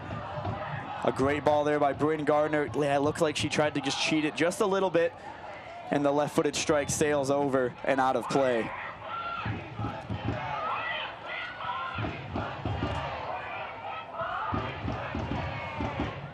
We've seen a handful of half chances for Detroit City FC so far. Right. While it's been, I don't want to say all Midwest United, but maybe 85% Midwest United, DCFC have had their chances going forward. But I think you put that very well, Jared, because the chances had just, they've lacked that top shelf quality. Yeah, they've taken a touch off a Midwest United FC center back. They've come off of a midfielder. It's been so impressive what this back line has done for the visitors that the chances, it's good positioning, it's powerful shots, just unable to really make anything disastrous happen for them. And the one goal that was more than a half chance ended up being offside on the far side. So still time, though, for DCFC, you know, no ringing alarm bells yet, still 1-0, but time's running out. That foul on the throw will be a booking. So again, we've talked about it. We're not quite the chippy, but as you said, Jarrett, we are in gritty heights right now, and you see it as the pressure cooker continues to mount as we move towards the 60th minute and beyond.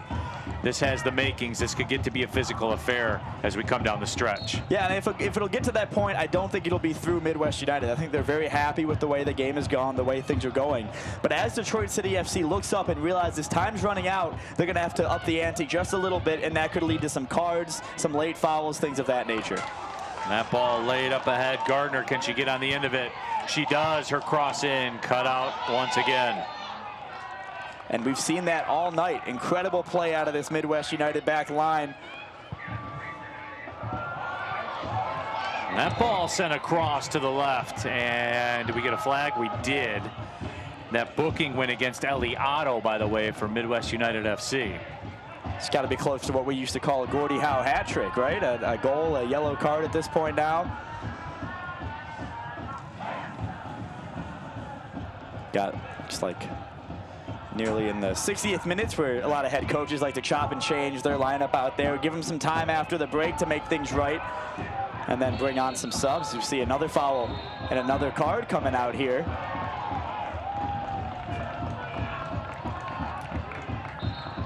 So again, that physicality picking up. And gets a booking, and then Olivia Dalt, I believe, will be the guilty party on the yellow. We will get some substitutions now as well. Anna Bennett will come in. Olivia Dalt picks up the yellow and then goes and sits down. It's the end of her night after 60 minutes here at Keyworth Stadium. Sachiko Gamo will come in also. Meredith Vance into the game.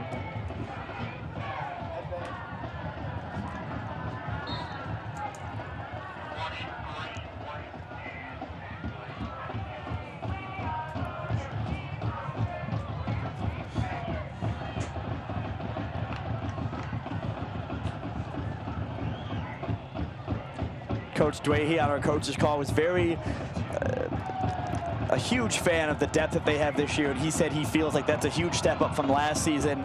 Obviously, Lily Jekyll on the bench, Emily Gardner, Kayla Addison, you know, the list kind of goes on, and he said that he thought that would have been the difference on Tuesday night, but Midwest United themselves have a great bench themselves, and their changes ended up being more efficient than Detroit City FC's changes, and that led to the 4-1 scoreline.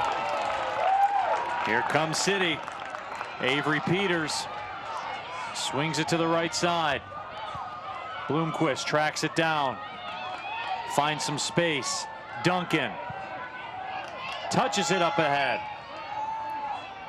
Bloomquist goes to the back post, the run, and it's sent wide. And I think Nicole Green blew the foul there for Ella Pools. The way she went after the ball, it was certainly shoulder first. I think Nicole Green saw that way too. We'll see it again here. Good play by Duncan. Gardner to work it out wide to Bloomquist. Yeah, that left shoulder from Ellie Poole there, judged to be a little bit too strong. A great ball in, though, by Bloomquist. And we do have a correction on that yellow for Midwest United FC that went to number 2 Madison Cota, not Ellie Otto. Duncan again on the ball. Bryn Gardner. Some nifty work to keep the ball.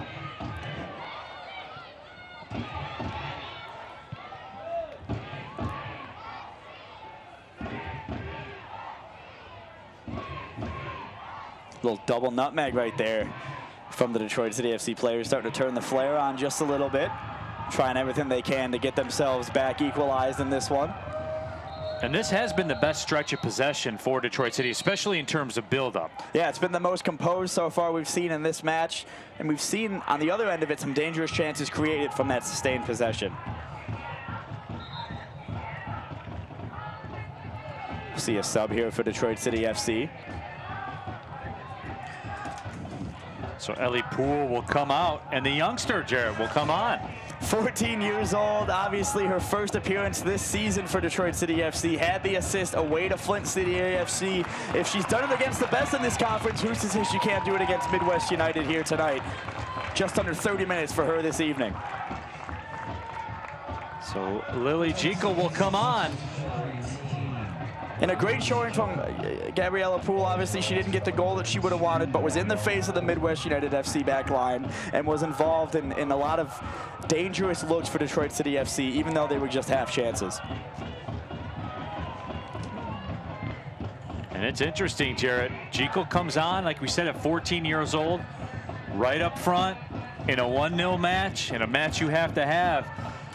She's out there in the thick of it right now. Yeah, and she's scored big goals in big games before. Scored a rocket from about 35 yards out in the under-13s national championship game for Nationals. So if anyone's going to do it tonight, it very well could be her, as she looks to make an impact this evening. Peters. Pass taken by Gamo.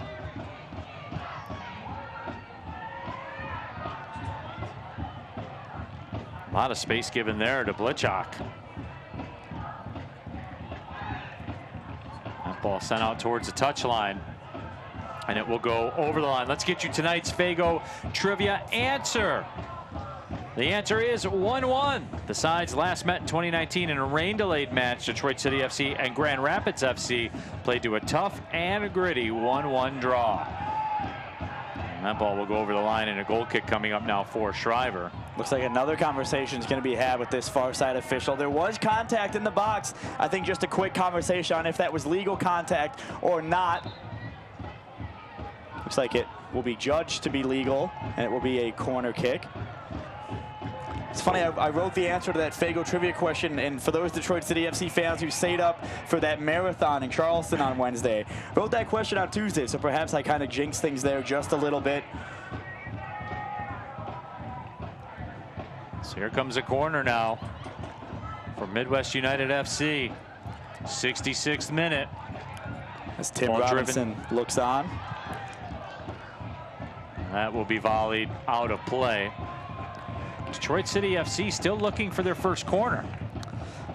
It's been that kind of night so far for Detroit City FC going forward, and again just speaks to the quality of the Midwest United back line.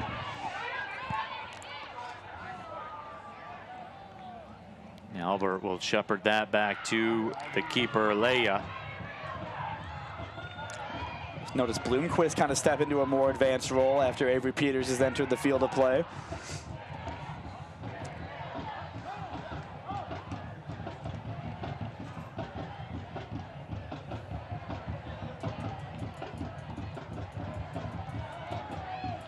We're starting to, get to that point in the match too, where Midwest United don't have to rush things. They can slow things down a little bit, and they've earned that right, being ahead 1-0 in the 67th minute here.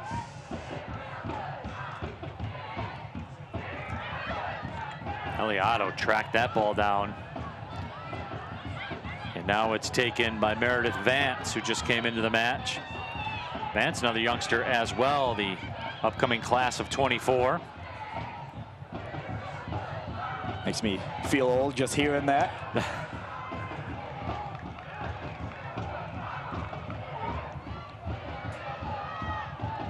Get used to it, Mackey. It's going to happen. This is the duration of the rest of your time. It's a cold world out there. So unable to corral it in there, the youngster Lily Jekyll. Madison Duncan.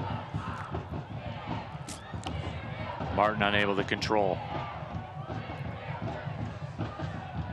Leia will drive it back out towards midfield. Avery Peters able to flick it back. Drew Martin again. City have found some success up this right side. Duncan to the middle.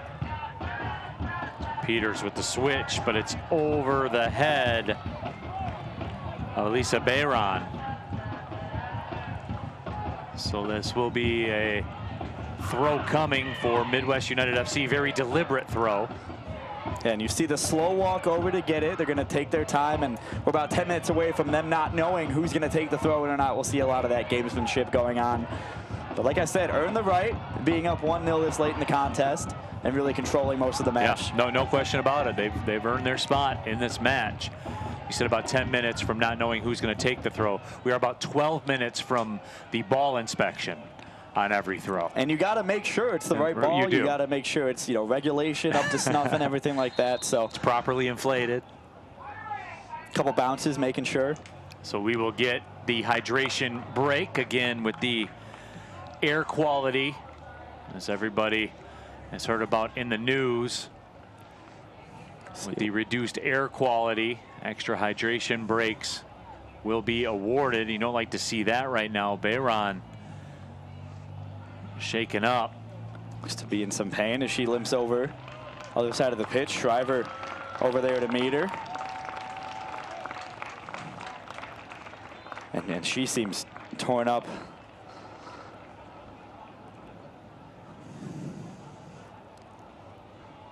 So Bayron, the 2018 Mid-America Conference Tournament MVP with Bowling Green State, netted the game-winning penalty in that affair.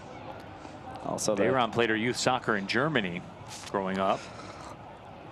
Also the captain and sports performance coach on this Detroit City FC team.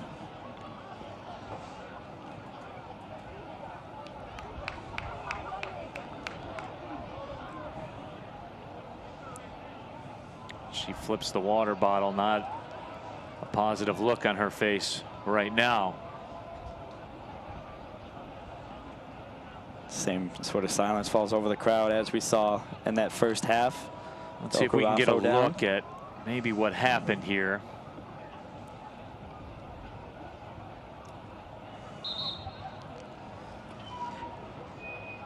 Was it a knee to knee? No, there you see her down. She stayed down. She's trying to maybe run it off just a little bit here. If anyone's going to know, you know, the extent of what she's feeling, it's her with her role as a sports performance coach as part of this staff. She's worked for Michigan State University, Oakland University in the kinesiology departments. This 5 minutes of the broadcast presented by Salim Dental, the official dentist of Detroit City Football Club.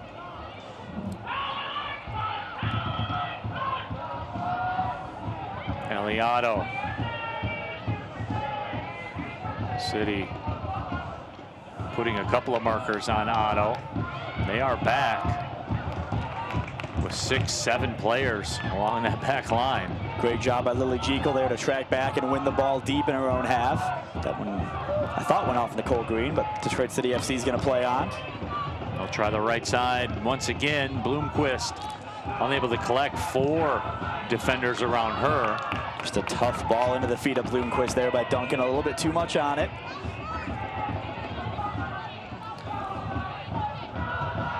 You know you've made it when you have an official dentist of a football club. That's right. There's Gardner again. Gardner finds Bloomquist. Sends it towards the back post. Nobody there for Detroit City FC. That is true. You got to take care of those chicklets, Jared. 3 times a day. Yep. Flossing. If you're watching this, make sure you floss tonight before bed. Much more than an analyst, folks. Also a dental health advocate. Never wore my retainer after braces, so got the London look going on in the front 2 teeth. So you speak from experience.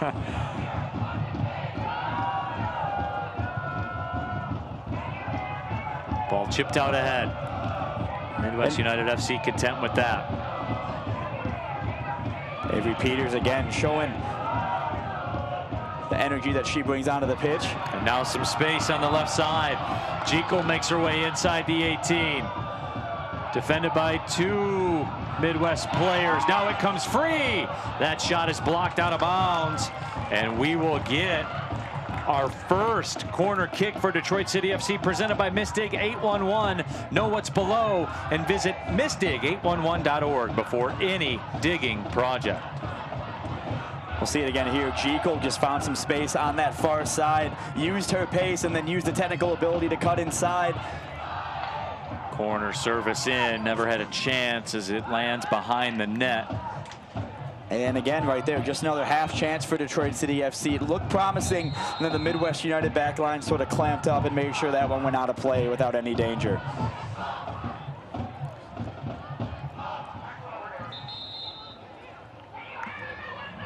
We'll see a substitution here. Looks like Bayram will come out.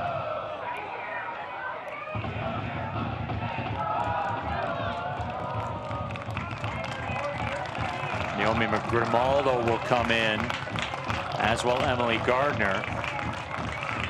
Kayla Addison will come in.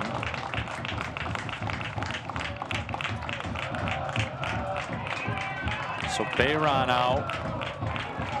Bryn Gardner's evening has come to a close. Looks like Naomi Grimaldo is going to enter the play as well. And Drew Martin comes out also. If there's a player Bryn Gardner played very well here tonight. Yeah, she did a great job, obviously being a pest sort of that Midwest United FC back line. A very similar performance than what we saw on Tuesday. If you can do that 2 times in 1 week, usually it'll end in a goal or some clear-cut chances, but that's the quality of Midwest United on full display. So Dave DeWahey going to his bench, of course, looking to Kayla Addison.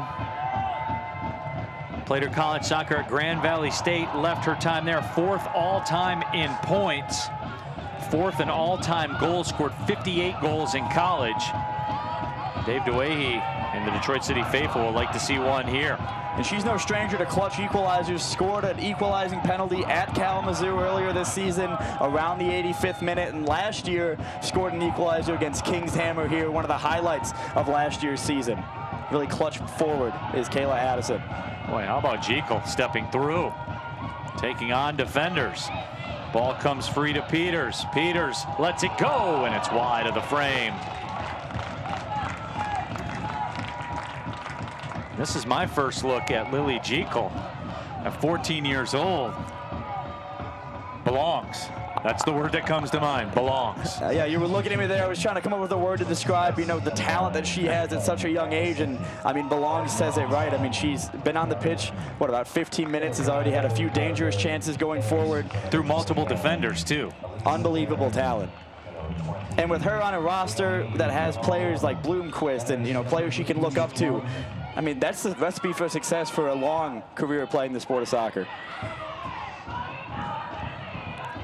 Madison Duncan tracks back. Stephen marshalling play there in the midfield. Jekyll tried to lay it off. Ball would not cooperate with her.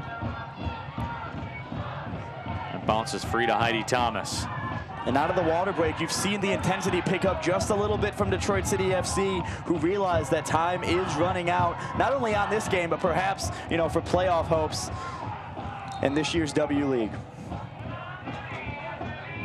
Fans too, the Northern Guard there along that far touchline. They've turned it up a little bit as well.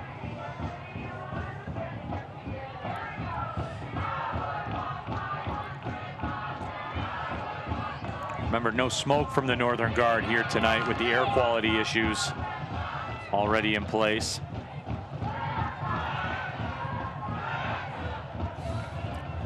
Peters has it taken away. Otto goes down, and Peters will go in the books,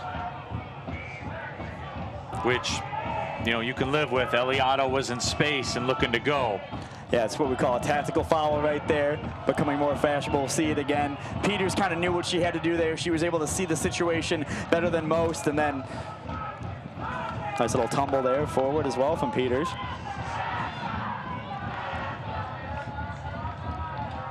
Be missing out if I didn't mention the fact that Taylor Swift's in town tonight, the Eras Tour. Detroit City FC hoping to be in their equalizing era this evening and try to get a goal before things start running out of time here, before midnight. Taylor Swift fans in the ball chat. Chipped up on the frame, and it's in the back of the net. Was it an own goal? I believe it was. And I believe it might have been off of Avery Peters. It's a tough 30 seconds there. Pick up a yellow on a tactical foul and then head the ball into your own net. Mountain to climb now for Detroit City FC with very little time remaining. Well, and that is devastating for Detroit City FC. Let's see it again. It's a great free kick into the area. Avery Peters, you saw what she was trying to do right there. Just ends up in the back of the net, loops over Shriver. Boy, and the hands go right to the knees. You got a feel for Peters because she's come into this match and really, I think, been a big reason why Detroit City FC had snatched a lot of the momentum. But the soccer gods not smiling on her this time. And you'd be hard-pressed to find a player more bought in this season than Avery Peters. You know, Coach Dre, he was talking about how popular she is amongst the squad on the call the other day, and she's going to feel hard done by that. But the reality is Detroit City FC down 2 goals now as we enter the final 10 minutes of play. And you have to imagine it's going to be all hands on deck pushing forward.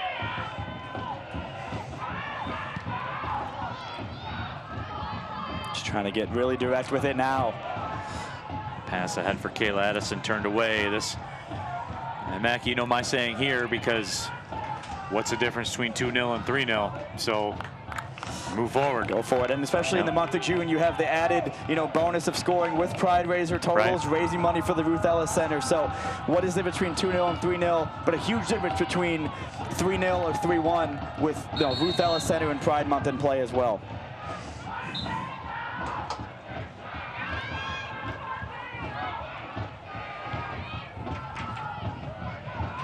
Addison, 1v2.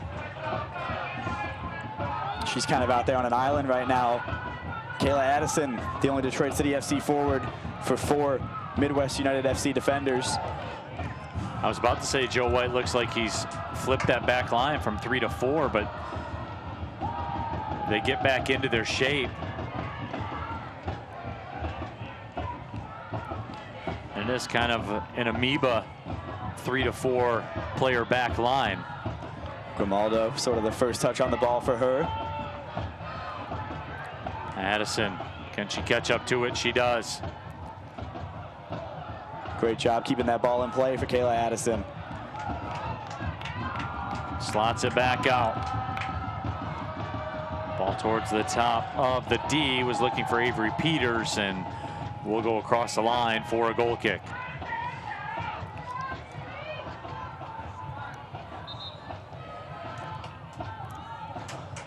And really, I mean, Midwest United's been lethal with the chances that they've had in this game. Obviously, scoring on their first one of the evening and then getting sort of lucky with their own goal there.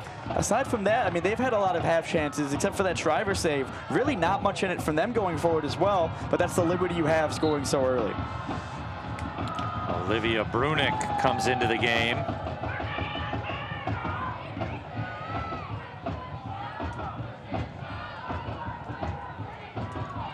Final subs available for Midwest United now into the match. Here and header there by Maya Sulis. Shriver's going to do well to get that in and stay in the box.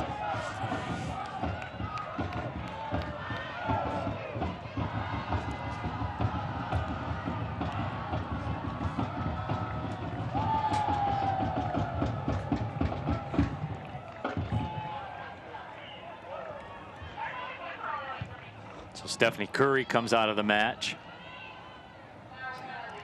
Avery Peters tried to get on through that back line and maybe right the wrong of that own goal. And Riley Clark, in the meantime, will come in for Detroit City. Madison Duncan will come out. You see Riley Clark enter the pitch for Madison Duncan. One more roll of the dice, another forward for Detroit City FC as they look to get a goal here late. Kind of lose track of how many attacking players they have on the field right now.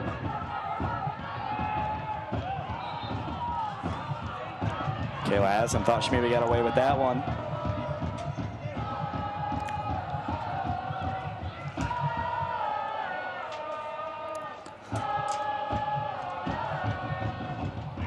The fans here on hand this evening, not going quietly into the night as we enter the final 7 minutes plus stoppage time in tonight's contest. So the keeper Leia will line things up. 84th minute. Detroit City FC up against it after the own goal. Ball touched away temporarily. And Sulis will clear it out.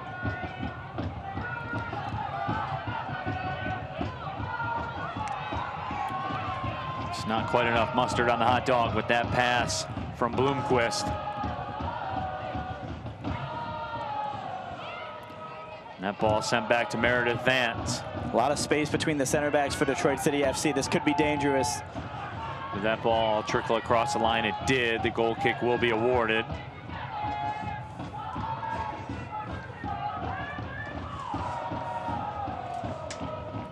No strangers to play any out of the back, Detroit City FC. Great job there by Karolak to win the physical battle and win the foul. Quick restart for City. Ball flicked ahead.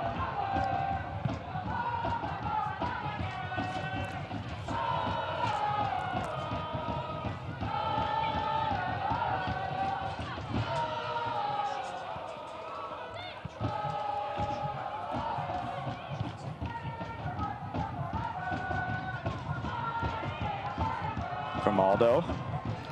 That long shot skips up towards the frame. Leia will make the grab. Under little pressure there.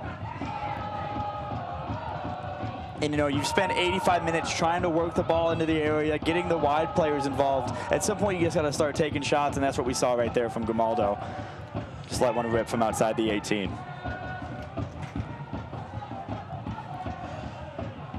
And Mackey, this back line, back three for Midwest United FC, they've been on brand here tonight. There's been chances for City, but not chances. You know what I'm saying? Italicized chances, and not italicized, yeah. right? Chances, but not chances. That ball slotted up ahead, tracking back, and doing the job was Sulis. And, you know, not only has it been impressive, you know, in a defending sense, we've seen runs forward from Gilmore. We've seen runs forward from Albert. It's been impressive going both ways so far this evening as we see it's like a wind was taken out of a DCFC player. I thought the play was going to be stopped, but Bloomquist sends things out wide. Grimaldo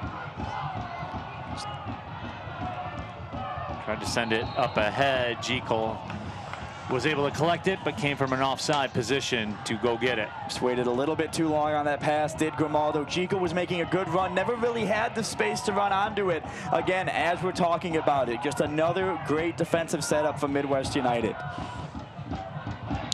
The communication's been there, the structure's been there. It's been really impressive 90 minutes, all up and down the pitch, every facet of play for the visitors this evening.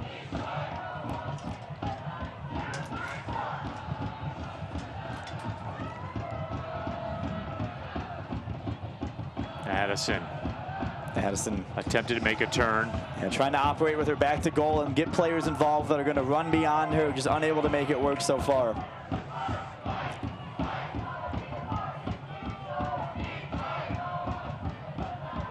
As we get ready to cross into the 88th minute, Neil Rule, Jared Mackey here with you. A goal in the first half for Midwest United FC, then an own goal by Detroit City FC a few moments ago. And that has us at this 2-0 score line. You know, something we talk about is how condensed the schedule is and how condensed the training schedule then is. With the dynasty that Midwest United kind of has on the west side of the state, these players have been playing together in club their whole lives, so no shock to see the communication, the structure, the organization with how long some of these players have shared the pitch together. Great work by Riley Clark. Ball sent up ahead, turning, stepping through the shot! And the stop is made. With another big-time effort. And Mac, you just can't say enough. I haven't said much about her because there's so much to see. I don't even have to talk. We'll see Lee Jekyll there do a great job to beat her defender, take the right-footed strike. A great save by Leha. It's really the first one she's had to make all night. And another Misdig corner kick. Know what's below. Go to misdig811.com. Corner service in, headed up in the air. And now it's loose up near the 6 before it's finally played out. There's just a great turn, great few touches to beat her defender. And the shot was a great one, but it required a great save by Leha, who was up to the task on that occasion. And that foul will go against Midwest United FC. Detroit City FC gonna have to start pushing bodies forward here. Bloomquist there to take a couple yards from the referee.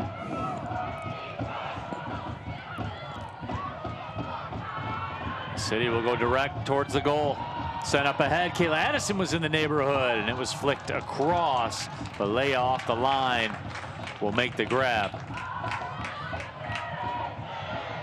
As we move into the 90th minute. Can't imagine we'll have too much stoppage time at the end of this second half.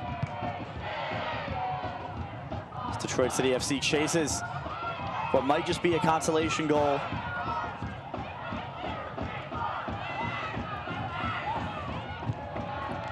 Brunick rolls with it.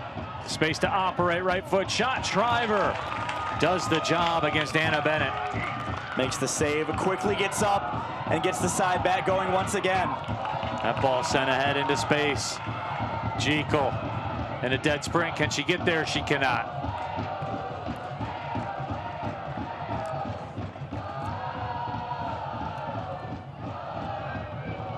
As we inch towards the stoppage time. There will be 4 minutes of stoppage time. Brought to you by Brew Detroit, the official craft beer of Detroit City FC. That actually sounds good. Crack open a Brew Detroit tonight, maybe. A little bit of a Yumtown. Yeah, whatever. More of a camping beer guy? Yeah. One ticket to Yumtown, please. Avery Peters there pressing on, making sure the goalkeeper got play underway quicker than she would have wanted to. Ball sent out into space. Coda had it.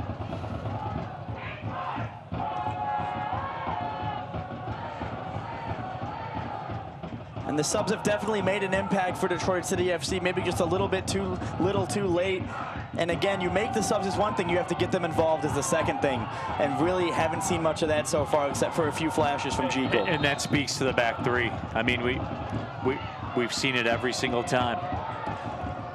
And make no mistake, the back three have been great for Midwest United, but as well as the midfielders, the fullbacks, and even the forwards pressing Detroit City FC at times as well.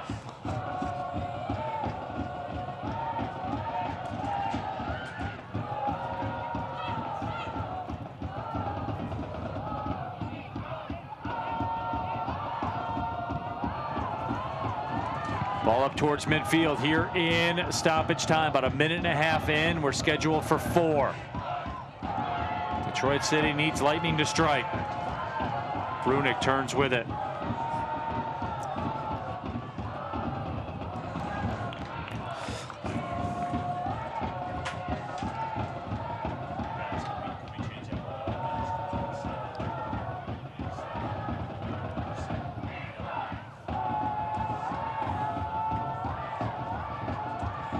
Northern Guard not giving up. Sort of a delay They here never to get do. back underway. Never do. Loud and proud this evening. The doubleheader last week, 2 weekends ago, last weekend against Ann Arbor. Winning or losing, you can count on them being loud the whole 90 minutes. And that's just part of the draw to play for Detroit City FC, to want to be here, to want to contribute to what's going on. As we see Midwest United taking the ball to the corner. Shriver comes off the line to make the grab. City needs to move forward.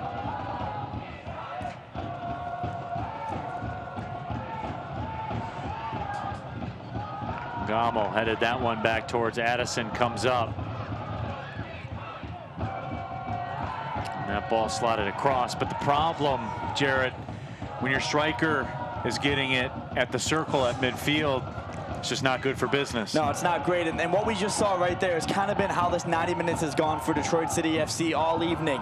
The ideas are there, the runs are there, just unable to make that final ball, the link-up play between the midfielders and the attack. And that's why they're sitting at a 2-0 deficit right now.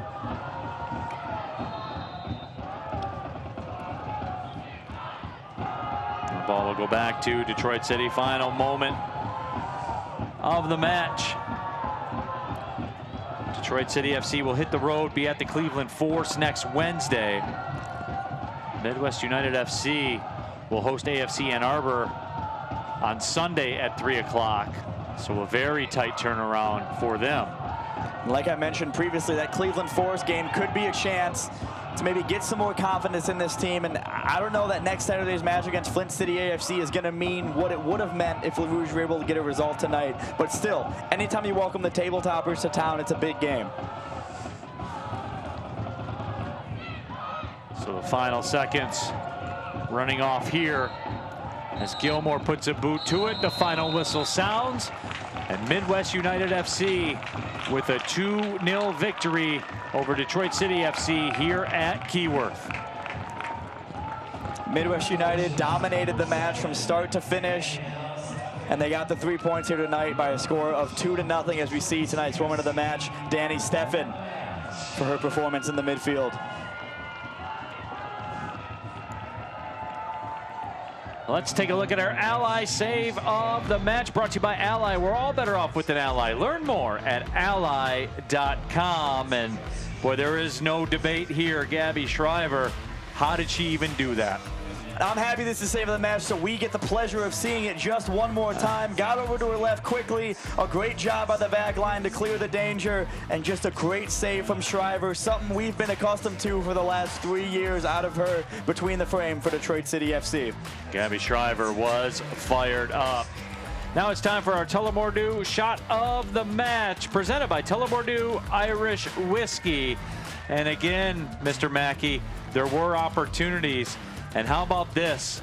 The 14-year-old Lily Geekel on the move, and Geekel nearly got the goal there. Great job by Geekel to get that shot off, just unable to find the back of the net through a great save. So we will take a break, come back, and wrap up this broadcast. 2-0 Midwest United FC with the win. We'll be back to close this thing down. Soccer, soccer, soccer. Watch it at Detroit's premier soccer bar, the Detroit City Clubhouse. We have domestic and international. Soccer, soccer, soccer. Enjoy cold beer. Don't forget to pies, pies, pies. The Detroit City Clubhouse. Perfect for birthday parties and corporate events. Detroit City Clubhouse. Detroit's home for soccer, soccer, soccer. SeatGeek is the ticketing app for fans like the high five strangers got. Game-winning interception. First down. Just a nice, solid tackle. If you're in arm's length, you will be swapping skin with this extrovert. You see, he knows SeatGeek got him a great deal on tickets, so he can focus on what he does best, smacking palms. SeatGeek handles the tickets to sports, concerts, and more, so fans can fan. This is how legends are made. 2024 Chevy Silverado HD with Duramax diesel. And the Chevy Silverado with powerful TurboMax engine. No matter what route you take, there's a Chevy truck to get you there. Find new roads. Or GM employees with a current eligible lease can get this Silverado for $299 a month. Chevy drives the Motor City. Visit ChevyDetroit.com. Welcome back to historic Keyworth Stadium. 2-0 Midwest United FC gets the victory over Detroit City FC as we take a look at the highlights from tonight's match. But for whatever reason, this Midwest United FC side seems to have Detroit City FC's number. It started off early for the visitors, able to find the back of the net inside of 5 minutes. A great effort by Eliado. Some pinball type soccer in the midfield. Eliado gets it, lashes her right foot behind it, puts it past the onrushing Shriver. And for the first 45 minutes, 50 minutes, that was the only chance Midwest United had. Detroit City FC was compact, just let that one in early. And then right on the brink of halftime, we see again tonight's save of the match. Reagan Cox was in some space on that far side. Well defended. Kind of did well to get the ball off in the first place, played all the way across, and then Shriver down to her left to make the save before it was cleared off the back line by Madison Duncan. A great effort by Cox to get it into the area, and then a great save by Shriver. We'll see that highlight a couple times this week, despite the 2-0 scoreline. And then, as the match ticked on, it was 1-0 up until this point. Avery Peters gets up for the header, unfortunately sends it the wrong way over Shriver. Not much she could have done on that one. It was looping, it was dipping, and it dipped all the way into the back of the net. Boy, just a crushing end for Detroit City FC here tonight against Midwest United FC. But again, class form for Midwest United FC here tonight at Keyworth. So that will wrap up our broadcast at Keyworth Stadium. From our broadcast partner, Jared Mackey, and our producer, Jonathan Sofaro. My name is Neil Rule. 2-0 Midwest United FC with the win. Thanks for watching, everybody. Well, see you later.